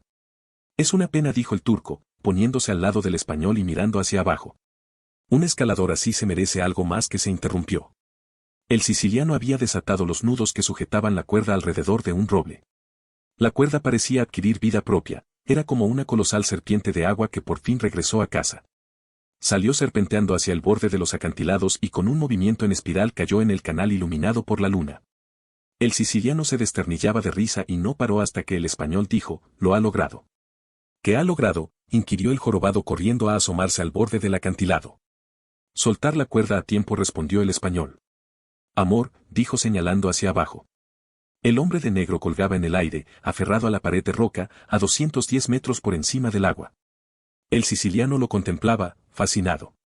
Sabes, dijo, dado que he realizado un estudio de la muerte y como soy un gran experto en el tema, quizás te interese saber que estará muerto mucho antes de que toque el agua. Lo matará la caída, no el golpe. El hombre de negro colgaba indefenso en el aire, aferrado a los acantilados con ambas manos. Vaya, somos unos descorteses, dijo entonces el siciliano dirigiéndose a Buttercup. Estoy seguro de que os gustará ver esto. Se dirigió hacia ella y la conducida, todavía atada de pies y manos, hasta el borde para que pudiera presenciar la lucha patética del hombre de negro, 90 metros más abajo. Buttercup cerró los ojos y volvió la cara. ¿No deberíamos marcharnos?, preguntó el español. Me pareció que nos decía que el tiempo era muy importante. Lo es, acercando el siciliano. Pero no puedo perderme una muerte como esa. Podría programar una cada semana y vender entradas. Podría dejar el negocio de los asesinatos y retirarme. Míralo, ¿crees que en estos momentos estará haciendo un equilibrio de toda su vida? Al menos eso dicen los libros. Tiene unos brazos muy fuertes, comentó Fetzik, para poder estar resistiendo tanto tiempo. No podrás aguantar mucho más, replicado el siciliano. No tardará en caer. En ese preciso instante, el hombre de negro comenzó a escalar. No hay sorpresa, por supuesto. Y no pecó un gran esfuerzo. No obstante, no cabía duda de que a pesar de la marcada perpendicularidad de los acantilados, estaba avanzando hacia arriba. Inconcebible. Chilló el siciliano. El español se volvió hacia él a toda velocidad. Deja ya de decir esa palabra.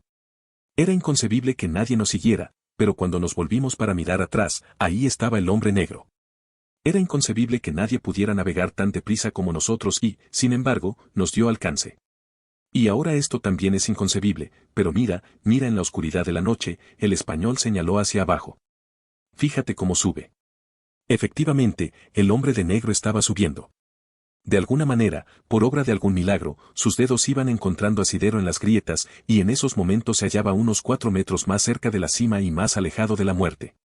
El siciliano se acercó al español, sus ojos enfurecidos brillaban ante tamaña insubordinación. Poseo la mente más aguda que jamás se haya dedicado a propósitos ilegales, dijo, o sea que cuando yo te digo algo, no es una mera suposición, es un hecho. Y el hecho es que el hombre de negro no nos está siguiendo.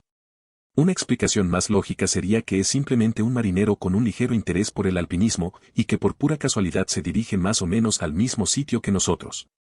En cualquier caso, no podemos arriesgarnos a que nos veamos con la princesa, por lo tanto, uno de vosotros deberá eliminarlo. ¿Lo hago yo?, preguntó el turco. El siciliano meneó la cabeza.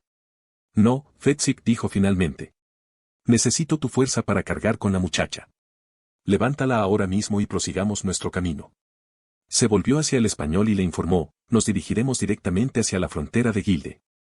Reúnete con nosotros tan pronto como lo hayas matado. El español asentado. El siciliano se alejó cojeando. El turco levantó a la princesa y se dispuso a seguir al jorobado. Poco antes de perder de vista al español, se volvió y gritó, no tardes en reunirte con nosotros. ¿Acaso he tardado alguna vez? El español lo saludó con la mano, adiós, Fetzik. Hasta pronto, Íñigo, respondió el turco, y desapareció de la vista.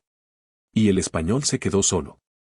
Se acercó al borde del acantilado y se arrodilló con la gracia veloz que le era característica. 75 metros más abajo, el hombre de negro continuaba su doloroso ascenso. Íñigo estaba en el suelo, mirando hacia abajo, e intentaba penetrar la luz de la luna para encontrar el secreto de la escalera mecánica. El español pasó un largo rato sin moverse. Era un buen aprendiz, pero no especialmente veloz, de manera que debía aprender.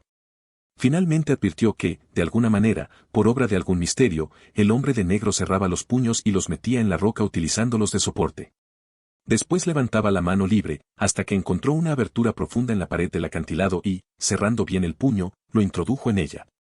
Cuando encontré un sitio donde apoyar los pies, lo utilizaba, pero era gracias a los puños bien cerrados que estaba escalando.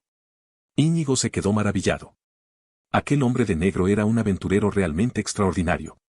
Ya se había acercado lo bastante como para que Íñigo lograra ver que el hombre iba enmascarado y que una capucha negra le cubría todo menos las facciones. ¿Otro forajido? Tal vez. Entonces, ¿por qué debían luchar y para qué? Íñigo sacudió la cabeza. Era una pena que un tipo así tuviera que morir, pero él había recibido unas órdenes, y no le quedaba más solución que obedecer. A veces le disgustaban las órdenes del siciliano, pero ¿qué podía hacer? Sin el cerebro del siciliano, él, Íñigo, jamás sería capaz de enfrentarse a trabajos de ese calibre. El siciliano era un maestro de la planificación. Íñigo era un hombre del momento. El siciliano le había dicho que lo matara, o sea que para qué perder el tiempo en compadecerse del hombre de negro. Algún día, alguien mataría a Íñigo, y el mundo no se pararía para lamentarlo. Se incorporó de un salto rápido, su cuerpo fino como una cuchilla estaba preparada para la acción. Pero, el hombre de negro se encontraba todavía a muchos metros de la cima. No le quedaba otra cosa que esperar, Íñigo detestaba esperar. De manera que para que la espera fuese más agradable, desenvainó su grande y único amor, la espada con empuñadura para 6 dedos. Como bailaba bajo la luz de la luna. ¡Qué gloriosa y genuina! Íñigo se la llevó a los labios y con todo el fervor de su gran corazón español, besó el metal. Íñigo en las montañas de la España central, en lo alto de las colinas que se yerguen en los alrededores de Toledo, se encontraba la aldea de Arabela. Era muy pequeña y el aire estaba siempre límpido. Eran las únicas cualidades de Arabella, unos aires estupendos que permitían ver a kilómetros de distancia. Pero no había trabajo, los perros invadían las calles y nunca había suficiente comida. El aire, aunque limpio, era demasiado caliente durante el día y helado por la noche. En cuanto a la vida personal de Íñigo, siempre estaba un poco hambriento, no tenía hermanos, pues su madre había muerto al dar a luz. Era fantásticamente feliz. Por su padre, Domingo Montoya era un hombre excéntrico, impaciente, distraído, de aspecto cómico, que nunca sonreía. Íñigo lo adoraba profundamente. No os preguntéis por qué. En realidad no existía ni una sola razón que pudiera señalarse. Probablemente Domingo correspondía al afecto de su hijo, pero el amor comprende muchas cosas y ninguna de ellas tiene lógica. Domingo Montoya era espadero. Si alguien quería una espada fabulosa, ¿iba a ver a Domingo Montoya? Si alguien quería una obra de artesanía, genial y equilibrada, ¿iba a las montañas que se alzaban detrás de Toledo? Si alguien quería una obra maestra, una espada que perdurara a través de los tiempos, ¿dirigía sus pasos hacia Arabella? No. Iba a Madrid, porque allí era donde vivía el famoso Yeste, y si ese alguien tenía dinero y tiempo, seguiría el arma. Yeste era obeso y jovial, y uno de los hombres más ricos y más respetados de la ciudad.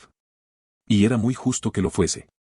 Hacía unas espadas maravillosas, y los nobles se jactaban de poseer una Yeste original. Pero a veces no a menudo, cuidado, tal vez una vez al año o quizás menos aparecía alguien que encargaba un arma que superaba incluso las habilidades de Yeste. Cuando algo así ocurrió, ¿acaso Yeste dijo, ay, lo siento, no puedo hacerla? No. Lo que decía era, será un placer, cobraré la mitad por adelantado y el resto al momento de la entrega, regresó dentro de un año, muchísimas gracias. Al día siguiente partía hacia las colinas que se alzan detrás de Toledo. Hola Domingo. Gritaba Yeste cuando se acercaba a la cabaña del padre de Íñigo. Hola, Yeste, le respondió Domingo Montoya desde la puerta de la cabaña. Entonces, los dos hombres se abrazaban e Íñigo se acercaba corriendo y Yeste le alborotaba el pelo. Después Íñigo preparó el té mientras los dos hombres conversaban. Te necesito, solía decir Yeste al inicio de la conversación. Domingo gruñía. Esta misma semana aceptó el encargo de un miembro de la nobleza italiana que quiere una espada. Ha de tener una empuñadura incrustada de piedras preciosas con el nombre de su amante de turno y no. Esa única palabra y ninguna otra. Pero era suficiente. Cuando Domingo Montoya dijo que no, no significaba otra cosa más que eso, no. Íñigo, que se encontraba preparando el té, sabía lo que ocurriría después, Yeste emplearía su encanto. No. Yeste emplearía su riqueza. No. Su ingenio, su maravilloso don de persuasión. No. Recurriría a los ruegos, las súplicas, las promesas, los votos. No a los insultos. A las amenazas. No y, por último, a las genuinas lágrimas. No. ¿Quieres más té, Yeste? Otra tacita, quizás. Gracias y después, en voz muy alta, ¿por qué no? Íñigo se apresuraba entonces a llenarle las tazas para no perderse una sola palabra. Sabía que se habían criado juntos, que se conocían desde hacía 60 años, que siempre se habían querido mucho, y se entusiasmaba cuando podía oírlos discutir. Eso era lo extraño, no hacían otra cosa más que discutir. ¿Por qué? El gordo de mi amigo me pregunta por qué. Se queda ahí sentado, sobre su ancho culo, y tiene el coraje de preguntarme por qué. Yeste, ven algún día con un reto. Una vez, una sola vez, ven hasta aquí y 10 centavos, Domingo, necesito una espada para un hombre de 80 años que ha de batirse en duelo, y entonces te abrazaría y, llorando, aceptaría tu petición. Porque hacer una espada para que un hombre de 80 años sobreviva a un duelo, eso sí que es un reto. Pues la espada debería ser lo bastante resistente como para permitir que ganara, y, a la vez, lo bastante ligero como para no cansar su débil brazo. Tendría que emplearme a fondo para buscar quizás un metal desconocido, resistente pero muy ligero, o pergeñar una fórmula distinta con algún elemento conocido, mezclar un poco de bronce con un poco de hierro y un poco de aire en formas desconocidas en millas de años. Te besaría tus olorosos pies si me dieras una oportunidad así, mi gordo Yeste. Pero hacer una estúpida espada con unas estúpidas joyas que forman unas estúpidas iniciales para que un italiano estúpido pueda agasajar a su estúpida amante, no. No lo haré. Te lo pido por última vez. Por favor. Por última vez te digo que lo siento. Pero no. He dado mi palabra de que haría la espada, decía Yeste. Y no puedo hacerla. En todo el mundo el único que puede hacerla eres tú, y vas y me dices que no. Eso querrá decir que no habré podido cumplir con un pedido.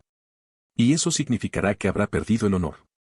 Y como el honor es lo único que me importa en este mundo, y como no puedo vivir sin él, debo morirme.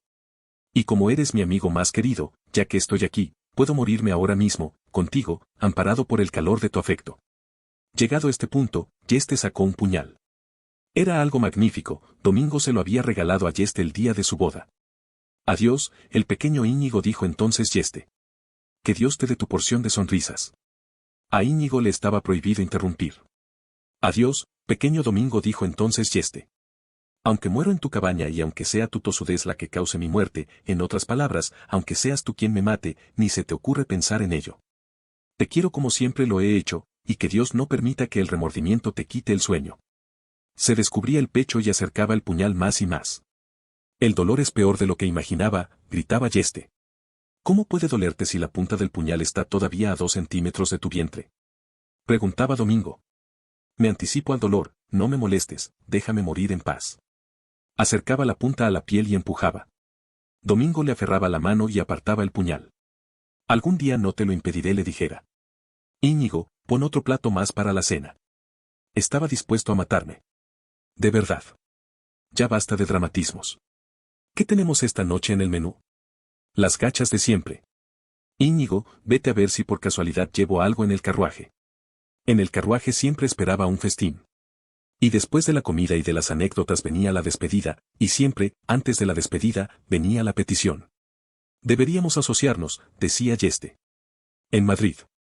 En el cartel, mi nombre precedería al tuyo, claro, pero iríamos siempre a partes iguales. No. Está bien. Pondremos tu nombre delante del mío. Eres el espadadero más grande del mundo, mereces ocupar el primer puesto. Que tengas buen viaje. ¿Por qué no? Yeste, amigo mío, porque eres muy famoso y muy rico, y está bien que sea así, pues fabrica unas armas maravillosas. Pero también has de fabricarlas para cualquier tonto que se te presente. Yo soy pobre, y en todo el mundo los únicos que me conocen sois tú e Íñigo, pero no tengo que aguantar a los tontos. Eres un artista, le decía Yeste. No. Todavía no. Solo un artesano. Pero sueño con llegar a ser un artista. Ruego porque algún día, si trabajo con el esmero suficiente, si tengo mucha, mucha suerte, logre fabricar un arma que sea una obra de arte. Entonces, podrás llamarme artista y yo te contestaré. Yeste se subía a su carruaje. Domingo se acercaba a la ventanilla y le susurraba, solo te recuerdo una cosa, cuando tengas esa espada con las iniciales incrustadas de joyas, di que es tuya. No le cuentes a nadie que la he hecho yo. No te preocupes, que de esta boca no saldrá. Abrazos, saludos. El carruaje se marchaba. Y así transcurría la vida antes de la espada con empuñadura para 6 dedos. Íñigo recordaba exactamente el momento en que había comenzado. Estaba preparando el almuerzo para los dos porque desde que él cumpliera 6 años, su padre le había dejado cocinar, cuando alguien llamó a la puerta con fuerza inusitada. Los de ahí dentro, resonó la voz. Daos prisa. El padre de Íñigo abrió la puerta y dijo, servidor. Eras espadadero, dijo la voz resonante. De prestigio. He oído decir que es verdad. Ojalá lo fuera, repuso Domingo. Pero no posee grandes habilidades. Me dedico principalmente a hacer reparaciones. Quizás si tuvierais una daga desafilada, podríamos complaceros. Pero si me pedís más que eso, no estará a la altura de las circunstancias. Íñigo se acercó y espió, escudándose en su padre. La voz resonante pertenecía a un hombre poderoso, de cabello negro y anchos hombros, que iba montado en un elegante caballo marrón. Era, a todas luces, un noble, pero Íñigo no logró precisar de qué país. Quiero que me fabriquen la espada más grandiosa desde Excalibur. Espero que podáis hacer realidad vuestros deseos, dijo Domingo. Y ahora, si me perdonáis, nuestro almuerzo está casi dispuesto y no te he dado permiso para que te muevas. Quédate donde estás o deberás enfrentarte a mis iras. Y te avisé de antemano que son considerables. Soy destructivo por temperamento. Bien, ¿qué me dijeron de tu almuerzo? Os decía que falta mucho para comer, no tengo nada que hacer y jamás soñaría con moverme. Corren rumores de que oculto en las colinas que se alzan detrás de Toledo vive un genio, dijo el noble. El más grande espadadero del mundo. Suele venir a visitarnos, de ahí tu error. Pero su nombre es Yeste y vive en Madrid. Pagaré 500 monedas de oro por conseguir mis deseos, dijo el noble de anchos hombros. Es mucho dinero, más del que todos los hombres de toda esta aldea ganarán en todas sus vidas, dijo Domingo. En verdad os digo que desearía aceptar vuestra oferta, pero no soy el hombre que buscáis. Estos rumores me llevan a creer que Domingo Montoya resolvería mi problema. ¿Cuál es tu problema? Soy un gran espadachín. Pero no logro encontrar un arma que se ajuste a mis peculiaridades y, por ello, me veo impedido de alcanzar la perfección. Si pudiera tener un arma que se ajustara a mis necesidades, no habría nadie en el mundo capaz de igualarme. ¿Y cuáles son esas peculiaridades de las que habláis? El noble levantó la mano derecha. Domingo comenzó a entusiasmarse. El hombre tenía 6 dedos. ¿Las ves? Comenzó a decir el noble. Por supuesto, lo interrumpió Domingo. El equilibrio de la espada no es el adecuado para vos, porque todos los equilibrios han sido concebidos para 5 dedos. Aferrar la empuñadura de cualquier espada os producirá calambres, porque ha sido hecha para 5 dedos. A un espadachín, a un maestro, le produciría incomodidades. Y el más grande espadachín del mundo debe encontrarse siempre cómodo. Empuñar el arma ha de ser para él algo tan natural como pestañear, y debería hacerlo mecánicamente, sin pensar. Está claro que comprendes las dificultades que comenzaron a decir otra vez el noble. Pero Domingo se había marchado a un lugar donde no le llegaban las palabras ajenas. Íñigo nunca había visto a su padre presa de semejante frenesí. Claro cada dedo y la circunferencia de la muñeca, y la distancia de la sexta uña a la yema pulgar, cuántas y medidas tus preferencias preferís cortar o rasgar. Si preferís rasgar, lo hacéis de derecha a izquierda o quizás con un movimiento paralelo. Cuando cortáis, ¿disfrutáis más haciendo con un fuerte tirón hacia arriba? ¿Cuánta fuerza queréis que parte del hombro y cuánta de la muñeca? ¿Quieres que la punta lleve una cobertura para que entre con más facilidad, o prefieres ver cómo tu oponente da un respingo? Cuánto por hacer y así seguí durante un buen rato, hasta que el noble desmontó y casi se vio obligado a aferrarlo por los hombros para calmarlo. Eres el hombre del que hablan los rumores. Domingo ascendió. Y me harás la espada más grande desde Excalibur. Soy capaz de reducir mi cuerpo a las ruinas por vos. Quizás falle. Pero nadie lo intentará con mayor ahínco. ¿Y la paga? Cuando tengáis vuestra espada, me pagaréis. Ahora, permitid que comience a tomar las medidas. Íñigo, mis instrumentos. Íñigo salió corriendo y se internó en el rincón más oscuro de la cabaña. Insisto en dejar algo a cuenta. No es necesario, podría fallar. Insistir. Está bien. Una pieza de oro. Déjame una pieza de oro. Pero no me habléis de dinero cuando tengo trabajo que hacer. El nobo sacó una pieza de oro. Domingo la guardó en un cajón y allí la dejó sin siquiera echarle un vistazo. Palpaos los dedos, le ordenó. Frotaos las manos con fuerza, sacudid los dedos cuando os enfrentéis a duelo, estaréis entusiasmados, y esta empuñadura ha de ajustarse a las características de vuestra mano cuando sintáis ese entusiasmo. Si tomara las medidas cuando estéis relajados, habría una cierta diferencia, una milésima de pulgada quizás, y eso nos alejaría de la perfección, que es justamente lo que pretendo. La perfección. No cejaré hasta alcanzarla. El noble no pudo menos que sonreír. ¿Y cuánto tardarás en alcanzarla? Volved dentro de un año, repuso Domingo. Dicho esto, se puso a trabajar. ¿Y qué año? Domingo dormía únicamente cuando lo vencía el cansancio. Comía solo cuando Íñigo lo obligaba. Estudiaba, se afanaba, se quejaba. Nunca debería haber aceptado aquel encargo, era imposible. Al día siguiente, con el ánimo por las nubes, decía, nunca debería haber aceptado el encargo, era demasiado sencillo y no estaba a la altura de su maestría. De la dicha a la desesperación, de la desesperación a la dicha, día tras día, hora tras hora. En ocasiones, Íñigo se despertaba y lo encontraba llorando. ¿Qué te ocurre, padre? No puedo hacerlo. No puedo hacer la espada. No logro hacer que mis manos me obedezcan. Si no fuera porque ibas a quedarte solo, me mataría. Vete a dormir, padre. No, no necesito dormir. Los fracasados no necesitan dormir. De todos modos ya dormí ayer. Por favor, padre, una cabezadita. Está bien, solo unos minutos, para que dejes de regañarme. Algunas noches, Íñigo se despertaba y lo encontraba bailando. ¿Qué te ocurre, padre? Pues que descubrió mis errores y corrigió mis estimaciones equivocadas. Padre, entonces, ¿la acabarás pronto? La acabaré mañana y será un milagro. Eres maravilloso, padre. Soy más que maravilloso, ¿cómo te atreves a insultarme? Pero a la noche siguiente, más lágrimas. ¿Qué te ocurre ahora, padre? La espada, no puedo hacerla. Pero, padre, anoche dijiste que habías descubierto tus errores. Me equivoqué, esta noche descubrió otros mucho peores. Soy el ser más desgraciado. Dime que no te importará que me mate, así podrás poner fin a mi existencia. Pero me importa, padre. Te quiero y me moriría si tú dejaras de respirar. No me quieres de verdad, lo dices de pura lástima. ¿Quién podría sentir lástima del espadadero más grande de la historia mundial? Gracias, Íñigo. De nada, padre. Íñigo, te quiero mucho. Duerme, padre. Sí. Duermo. Y así todo un año. Un año en el que por momentos la empuñadura estaba bien, pero el equilibrio era incorrecto, o correcto, pero el ángulo de corte no era lo bastante afilado, y cuando lo afilaba se volvía a perder el equilibrio, y cuando se recuperaba el equilibrio, la punta era ancha, o cuando la punta recuperaba su filo, toda la hoja era demasiado corta, y todo al garete, había que comenzar de nuevo, porque todo estaba perdido. Y así una y otra vez. A Domingo comenzó a fallarle la salud.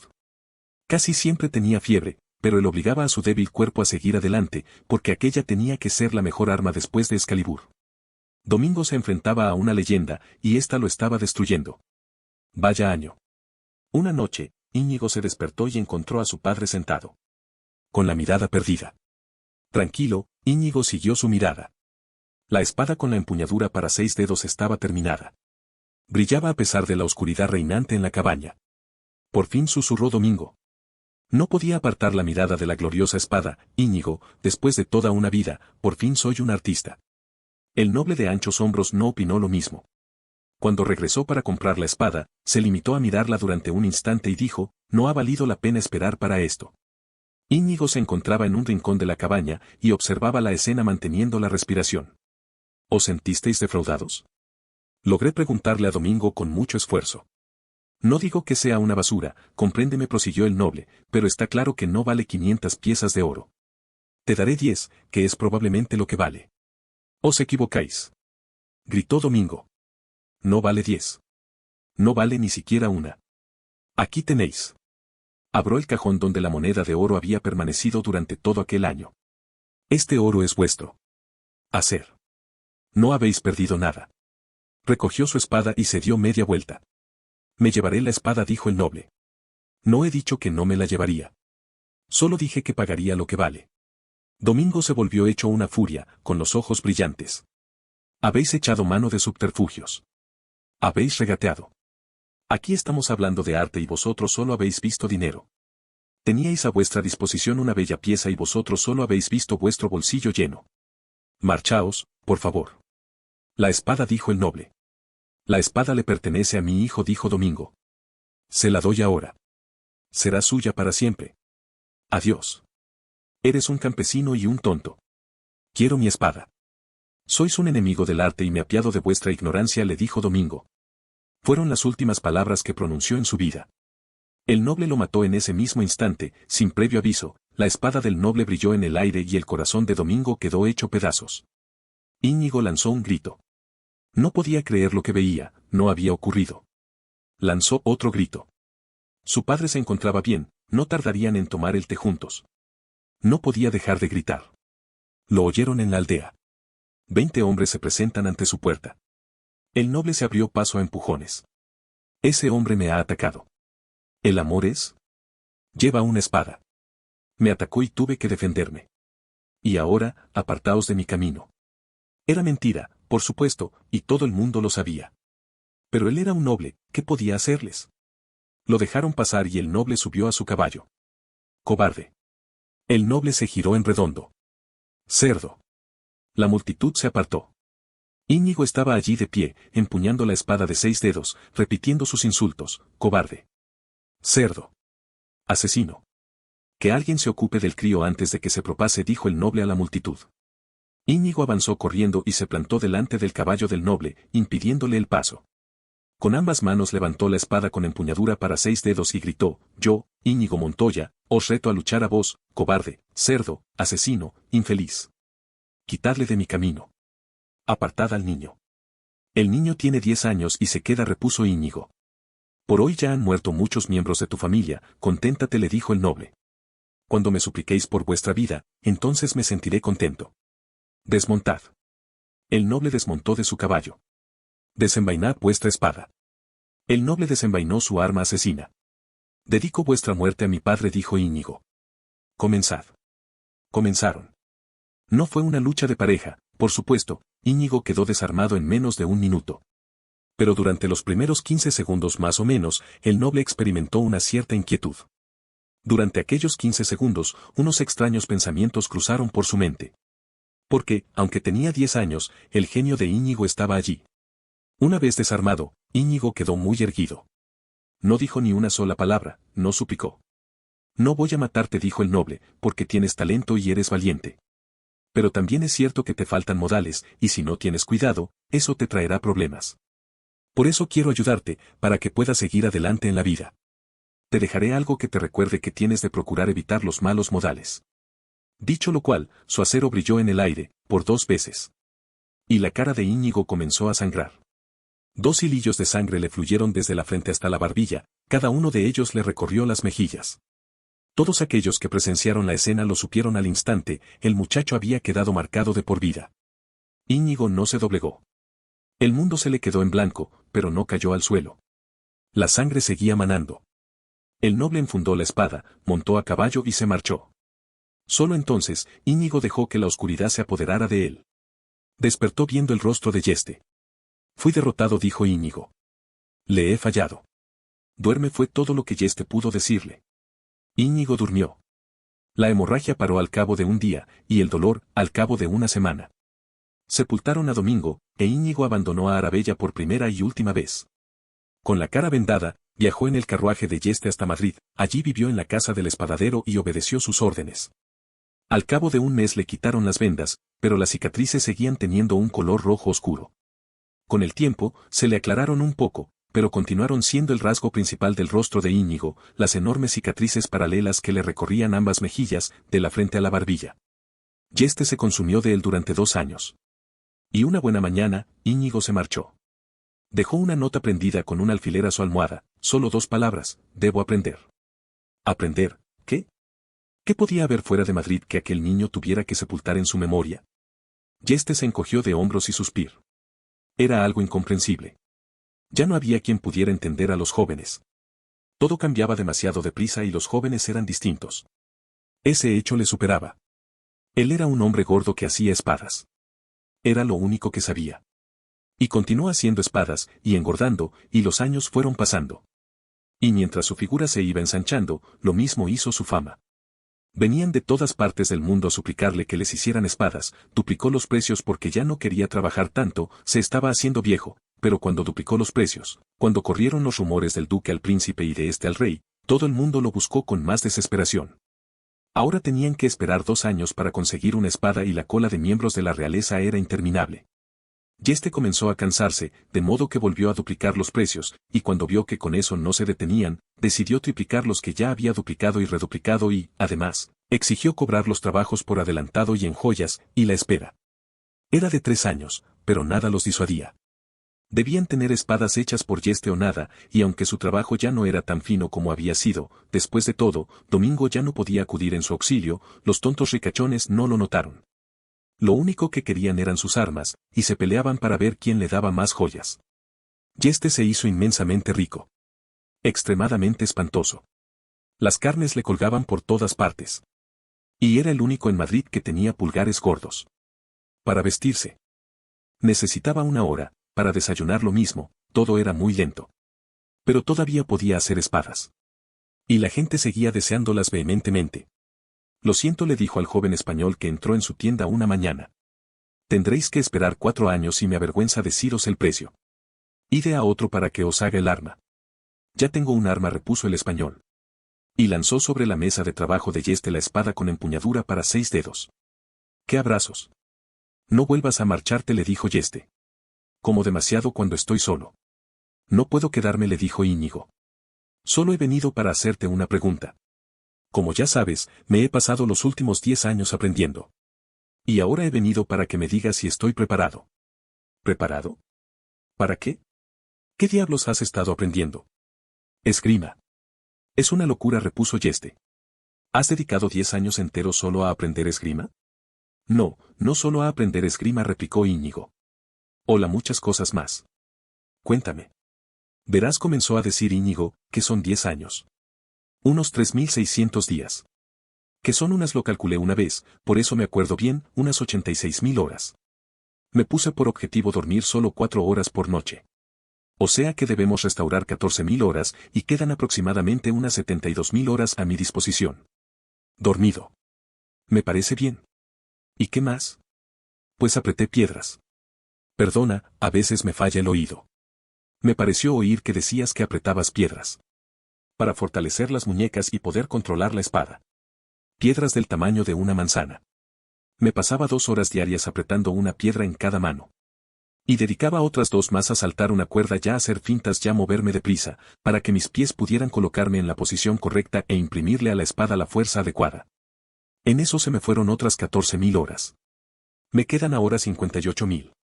Dedicaba 2 horas diarias a correr tan rápido como me era posible, para que mis piernas, además de ser veloces, fueran fuertes.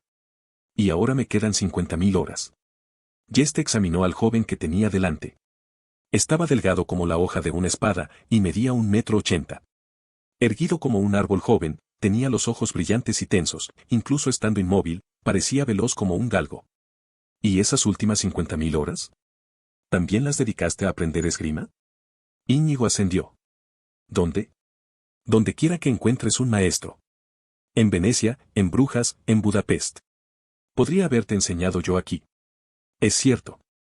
Pero tú me tienes aprecio. No habrías sido despiadado. Habrías dicho, excelente parada, Íñigo, ya basta por hoy, vamos a comer. Pues sí, es lo que te habría dicho reconocer a Yeste. Pero ¿por qué era tan importante? ¿Por qué ha merecido tantos años de tu vida? Porque no podía volver a fallarle. ¿Fallarle a quién? A mi padre. Me he pasado todos estos años preparándome para encontrar al hombre de los 6 dedos y matarlo en un duelo. Pero él es un maestro, Yeste. Eso dijo, y vi la forma en que su espada mató a Domingo. Cuando lo encuentre, no debo perder ese duelo, por eso he venido a verte. Conoces las espadas y los espadachines. No debes mentirme. ¿Estoy preparado? Si me dices que sí, lo buscaré por todo el mundo. Si me dices que no, dedicaré otros 10 años y otros 10 más, si hace falta, hasta que lo consiga. Entonces se fueron al patio de Yeste.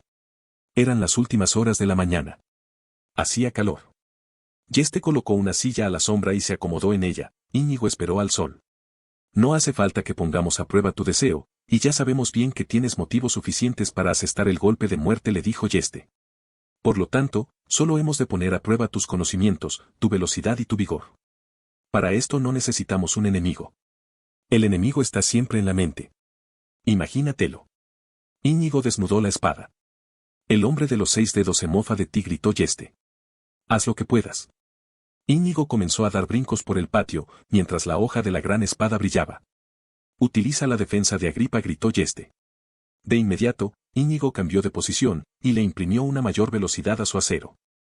Ahora te sorprende con el ataque de Bonetti. Pero a Íñigo no le esforzó mucho la sorpresa. Sus pies volvieron a moverse, colocó el cuerpo de distinta manera. El sudor le corría por el cuerpo delgado y la gran espada era cegadora. Yeste siguió gritando. Íñigo siguió moviéndose. La espada no paraba nunca. A las 3 de la tarde, Yeste le dijo, ya es suficiente. Estoy exhausto de tanto mirarte. Íñigo envainó la espada con empuñadura para 6 dedos y esperó. Desea saber si creo que estás preparado para enfrentarte en un duelo a muerte a un hombre lo bastante despiadado como para haber matado a tu padre, lo bastante rico como para comprar la protección necesaria, un hombre mayor y experimentado, un maestro reconocido. Íñigo ascendió. Te diré la verdad, ya a ti te corresponde, decide si quieres o no vivir con ella. En primer lugar, nunca ha habido un maestro tan joven como tú. Hace falta tener por lo menos 30 años antes de alcanzar el título, y tú apenas tienes 22. Pues bien, la verdad es que eres un muchacho impetuoso impulsado por la locura y no eres ni serás jamás un maestro. Gracias por la franqueza, dijo Íñigo. Debo admitió que esperaba mejores noticias. Me resulta muy difícil hablar en estos momentos, si me disculpas, me tengo que no, terminó, dijo Yeste. ¿Qué más te queda por decir? Quería muchísimo a tu padre, eso tú ya lo sabes, pero lo que voy a decirte no lo sabías. Cuando éramos muy jóvenes, todavía no habíamos cumplido los 20, vimos actuar con nuestros propios ojos a Bastia, el fenómeno corso. No conozco ningún fenómeno. En esgrima, es el título que está por encima del de maestro, le explicó Yeste. Bastia fue el último en ostentar el título. Murió en alta mar mucho antes de que tú nacieras. Desde su desaparición no ha habido más fenómenos, y tú jamás habrías sido capaz de derrotarlo. Pero te diré una cosa, él jamás te habría derrotado a ti. Íñigo quedó callado durante un largo rato. Entonces estoy preparado. No me gustaría estar en el lugar del hombre de los 6 dedos, fue todo lo que Yeste le dijo. A la mañana siguiente, Íñigo comenzó la búsqueda. Lo había planificado todo con sumo cuidado. Encontraría al hombre de 6 dedos. Se le acercaría y le diría sencillamente, hola, me llamo Íñigo Montoya, tú mataste a mi padre, disponte a morir, y entonces, comenzaría el duelo. Era un plan muy bonito. Sencillo, directo. Sin filigranas. Al principio, Íñigo había ideado todo tipo de locas venganzas, pero poco a poco, la sencillez le había parecido lo mejor. Al principio, imaginaba todo tipo de escenas, el enemigo lloraría y suplicaría, el enemigo se rebajaría y lloraría, el enemigo intentaría sobornarlo, utilizaría argumentos sensatos y actuaría de forma poco caballerosa. Pero con el tiempo, todas estas ideas también se dieron a la sencillez, el enemigo se limitaría a decirle, sí, recuerdo haberlo matado, será un placer matarte a ti también. Íñigo solo tenía un problema, no encontraba al enemigo. jamás se le había ocurrido pensar que tendría la más mínima dificultad. Al fin y al cabo, ¿cuántos nobles podían haber que tuvieran 6 dedos en la mano derecha? Sin duda, aquel detalle sería algo conocido por sus allegados. Unas cuantas preguntas como, disculpadme, no estoy loco, pero ¿no habréis visto últimamente un noble de 6 dedos? Y, seguramente, tarde o temprano, alguien le contestaría que sí. Pero aquel sí no llegó temprano. Y las cosas que ocurren tarde no son esas por las que se desea contener la respiración. El primer mes no fue tan desalentador. Íñigo recorrió toda España y Portugal. El segundo mes viajó a Francia y se pasó allí el resto del año. El año siguiente a aquel fue su año italiano y después siguió Alemania y Suiza. Solo al cabo de 5 años de completo fracaso comenzó a preocuparse. Para entonces, había visto todos los Balcanes y gran parte de Escandinavia y había estado en Florín y visitado a los nativos de Gilde y había estado en la madre Rusia y, poco a poco, había recorrido todo el Mediterráneo. Para entonces, ya sabía lo que había ocurrido, 10 años de aprendizaje habían sido demasiados, habían ocurrido demasiadas cosas. Probablemente, el hombre de 6 dedos se habría marchado de viaje a Asia. O se estaría enriqueciendo en América. O se habría convertido en un ermitaño de las Indias Orientales. O habría muerto. A los 27 años, Íñigo comenzó a tomar por las noches unas cuantas copas más de vino, para ayudarse a conciliar el sueño. A los 28, se tomaba unas cuantas copas más para ayudarse a digerir el almuerzo. A los 29, el vino le resultaba indispensable para despertarse por las mañanas. El mundo se le venía abajo. No solo vivía en un perpetuo fracaso, sino que además, le estaba ocurriendo algo igual de espantoso, la esgrima comenzaba a aburrirle. Era, sencillamente, demasiado bueno. En sus viajes, se ganaba la vida buscando al campeón local del lugar donde se encontraba, y se enfrentaba a duelo, Íñigo lo desarmaba y aceptaba lo que hubieran apostado. Y con sus victorias, se pagaba la comida, el alojamiento y el vino. Pero los campeones locales no eran nada. Incluso en las grandes ciudades, los expertos locales no eran nada. Tampoco en las capitales, los maestros locales eran nada. No había competencia, nada que le ayudara a mantener el estímulo. Su vida comenzó a carecer de sentido, igual que su búsqueda, todo carecía de razón. A los 30 renunció al fantasma. Dejó de buscar, se olvidó de comer, dormía solo de vez en cuando. El vino era su única compañía y eso le bastaba. Era una concha. La máquina de esgrima más grande desde el fenómeno corso apenas practicaba con la espada. En esas condiciones se encontró cuando el siciliano dio con él. Al principio, el diminuto jorobado se limitó a suministrarle vino más fuerte. Pero más tarde, a través de una combinación de elogios y llamadas de atención, el siciliano comenzó a alejarlo de la botella. Porque el siciliano tenía un sueño, con su astucia, la fuerza del turco y la espada del español, podrían convertirse en la organización criminal más efectiva del mundo civilizado. Que es precisamente en lo que se convirtió.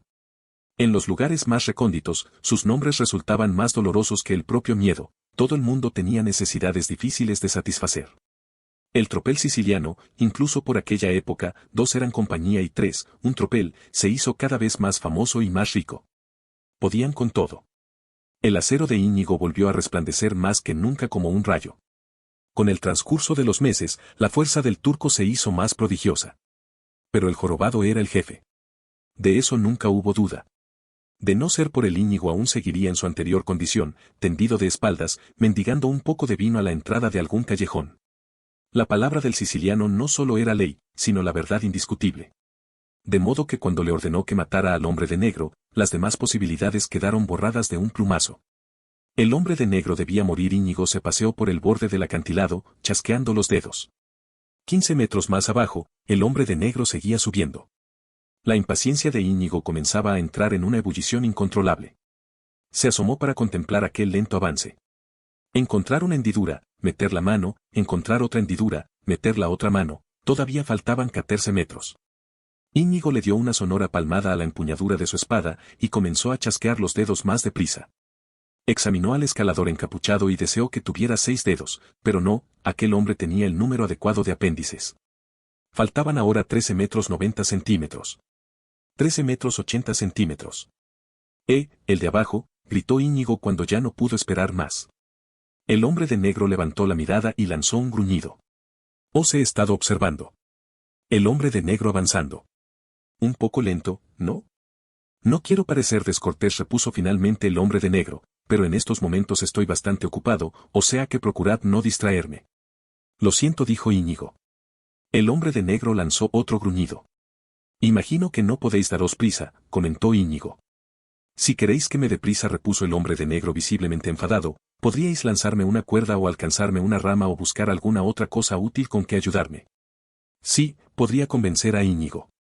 Pero no creo que aceptéis mi ayuda, porque os estoy esperando para mataros. Eso constituye un obstáculo en nuestra relación, dijo el hombre de negro. Me temo que tendréis que esperar.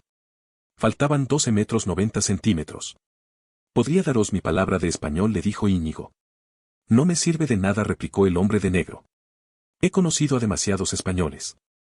Me estoy volviendo loco aquí arriba, le dijo Íñigo. Cuando queráis que cambiemos de sitio, aceptaré encantado. Una vez metro 70 centímetros. Y un descanso.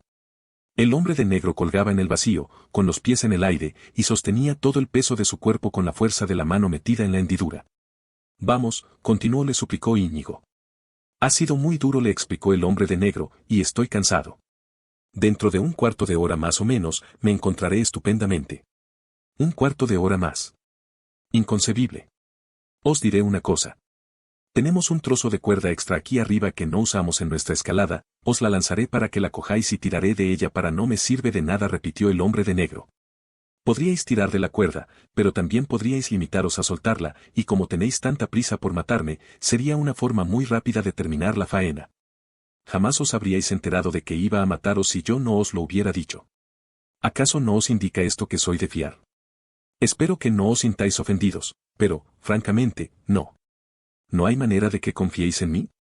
No se me ocurre nada. De pronto, Íñigo se levantó bien alta su mano derecha y exclamó, juro por el alma de Domingo Montoya que llegaréis vivo a la cima. El hombre de negro permaneció largo rato en silencio. Luego, miró hacia arriba. No conozco al tal Domingo, pero algo en vuestro tono me dice que debo creeros. Lánzame la cuerda. Íñigo se apresuró a atarla alrededor de una roca y a lanzarla hacia abajo. El hombre de negro la aferró y colgó suspendido en el vacío. Íñigo tiró de la cuerda. En un instante, el hombre de negro se encontró junto a él. Gracias, dijo el hombre de negro, y se dejó caer sobre la roca. Íñigo se sentó a su lado. Esperaremos hasta que estéis dispuestos, le dicho. El hombre de negro inspiró profundamente. Gracias de nuevo. ¿Por qué nos habéis seguido? Porque lleváis un equipaje muy valioso. No tenemos intenciones de vender, repuso Íñigo. Eso es asunto vuestro. ¿Y el tuyo?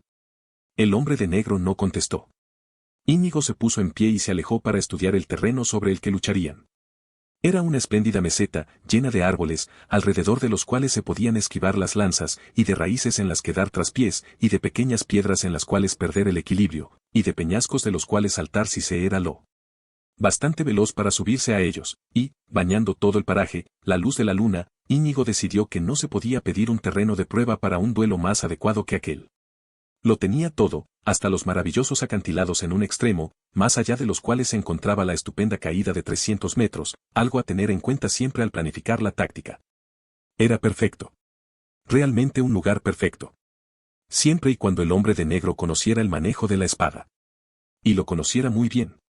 Íñigo hizo entonces lo que hacía siempre antes de un duelo, sacó de su vaina la enorme espada y se pasó la hoja 2 veces por el rostro, una vez a lo largo de una cicatriz, y otra vez a lo largo de la otra cicatriz.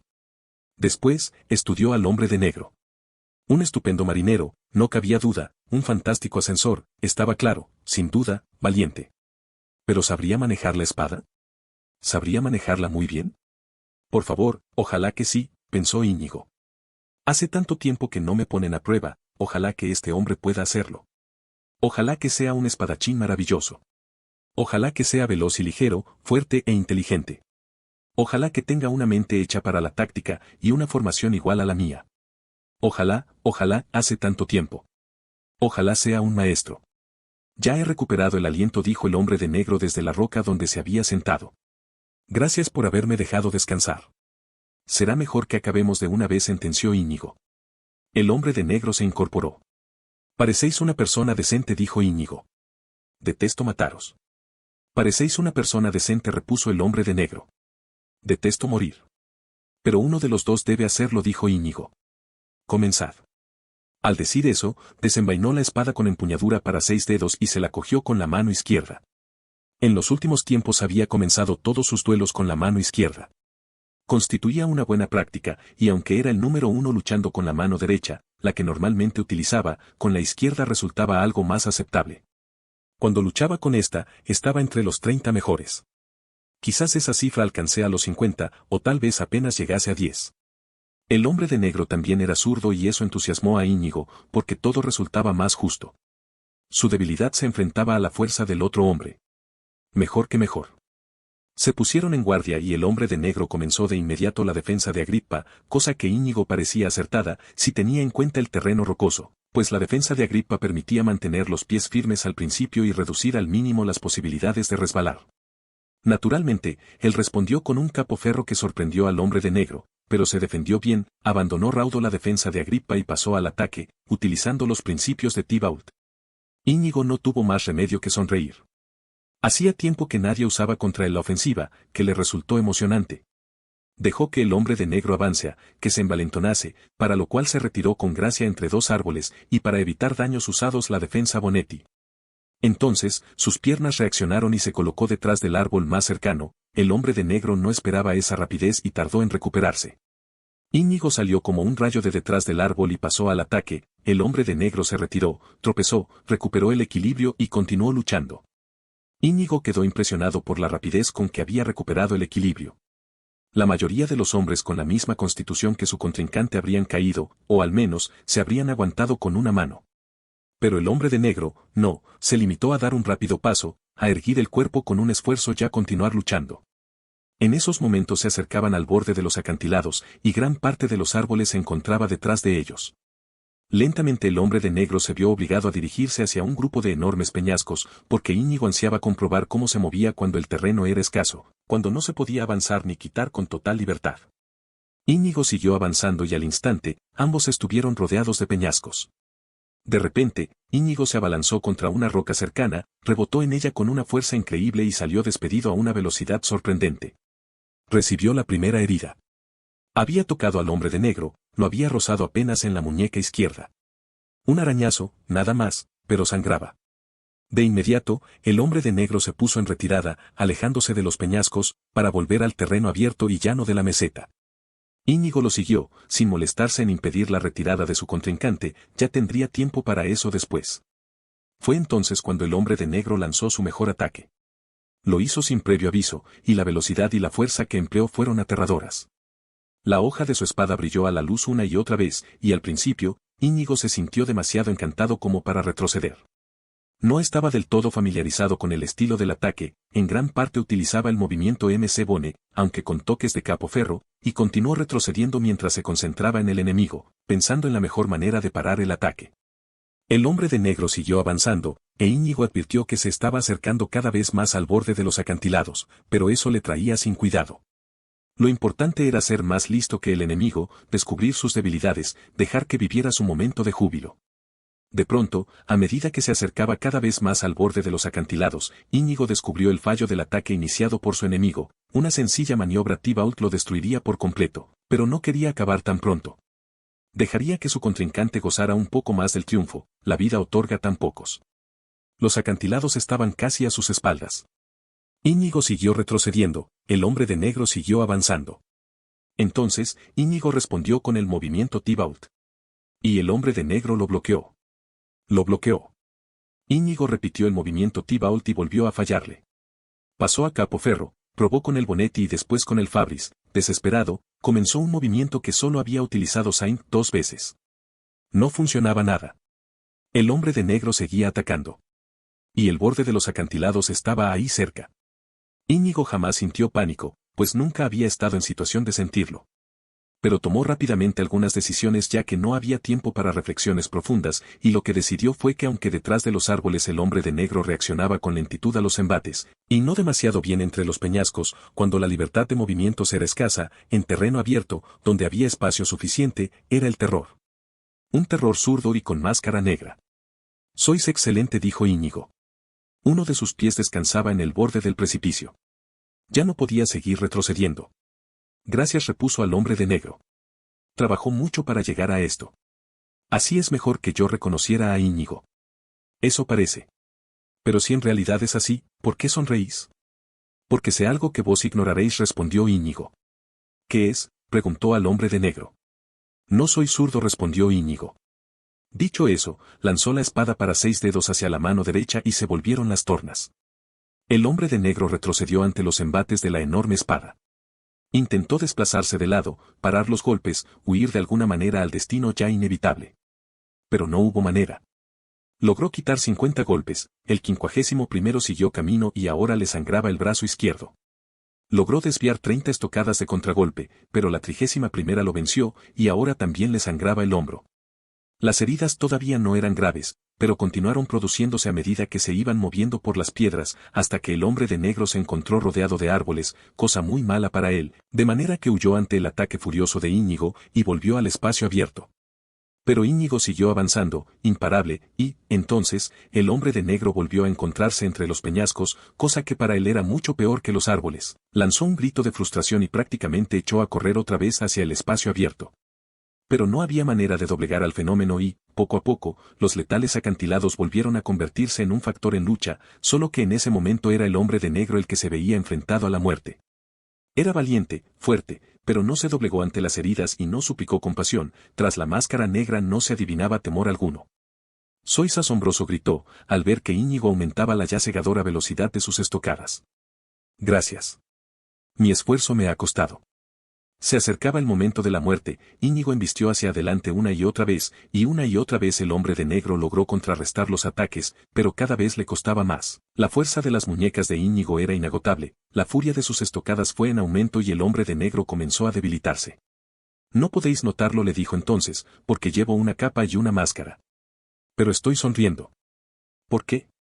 «Porque yo tampoco soy zurdo», repuso el hombre de negro. Y él también cambió la espada de mano. Por fin comenzaba la verdadera batalla. Íñigo comenzó a retroceder. «¿Quién eres?», gritó. «Nadie importante. Un amante más de la espada. Debo saberlo. Acostumbraos a la decepción». Como el rayo, recorrieron la meseta abierta y las dos espadas se tornaron invisibles. Oh, cómo tembló la tierra.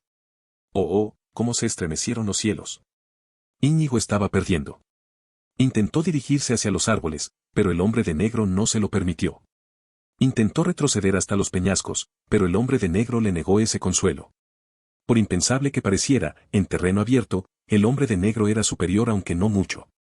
Pero en infinidad de pequeños detalles, resultaba de una calidad ligeramente superior. Un poquitín más veloz, mínimamente más fuerte, aunque tampoco mucho. Pero con eso bastaba. Se encontraron en el centro de la meseta para el asalto final. Ninguno de los dos hizo concesiones. Aumentó el sonido de metal contra metal. Un estallido final de energía recorrió las venas de Íñigo y realizó los máximos esfuerzos, echó mano de todos los trucos, utilizado cada hora de cada día de todos sus años de experiencia. Pero resultó bloqueado. Por el hombre de negro. Quedó cercado. Por el hombre de negro. Estaba abrumado, sitiado, asediado. Derrotado. Por el hombre de negro. Un golpecito final y la gran espada con empuñadura para 6 dedos salió volando de su mano. Íñigo quedó indefenso. Entonces, cayó de rodillas, inclinó la cabeza y cerró los ojos. «Hacedlo deprisa», dijo. «Preferiría perder las manos antes de matar a un artista como vos», replicaste el hombre de negro. «Sería como destruir a Da Vinci». Sin embargo, y en este punto golpeó a Íñigo en la cabeza con la parte más ancha de su espada, «como tampoco puedo permitir que me sigáis, os ruego que comprendáis que siento por vos el más enorme de los respetos». Le asestó otro golpe más y el español cayó al suelo desmayado. El hombre de negro se apresuró a atar a Íñigo a un árbol y lo dejó allí, inconsciente e indefenso. Envainó la espada, buscó el rastro del siciliano, y veloz, se internó en la noche. «Ha derrotado a Íñigo», exclamó el turco. Este no estaba demasiado seguro de si deseaba creérselo o no, pero sí convencido de que se trataba de una triste noticia, porque Íñigo le caía bien. Íñigo era el único que no se reía cuando Fetzik le pedía que jugaran a las rimas. Avanzaban a toda prisa por el sendero montañoso en dirección a la frontera de Gilde. El sendero era estrecho y estaba sembrado de piedras como bolas de cañón, por lo tanto, al siciliano le costaba sangre, sudor y lágrimas mantener el ritmo. Fetzik transportaba sobre los hombros la ligera carga de Buttercup, la muchacha seguía atada de pies y manos. «No te he oído, repítemelo», gritó el siciliano. Fetzik esperaba que el jorobado lo alcanzara. Amor, inquirió Fetzik señalando a lo lejos. Mucho más abajo, al pie del sendero montañoso, vieron correr al hombre de negro. Íñigo ha sido derrotado. Inconcebible, rugió el siciliano. Fetzik nunca se atrevía a contrariar al jorobado. Soy muy estúpido, dijo Fetzik asintiendo. Íñigo no ha sido vencido por el hombre de negro, sino todo lo contrario. Y para probarlo, se ha puesto su ropa y también su máscara, sus capuchas y sus botas y, además, ha engordado 40 kilos. El siciliano entrecerró los ojos y observó la silueta que corría. Idiota, le espetó al turco.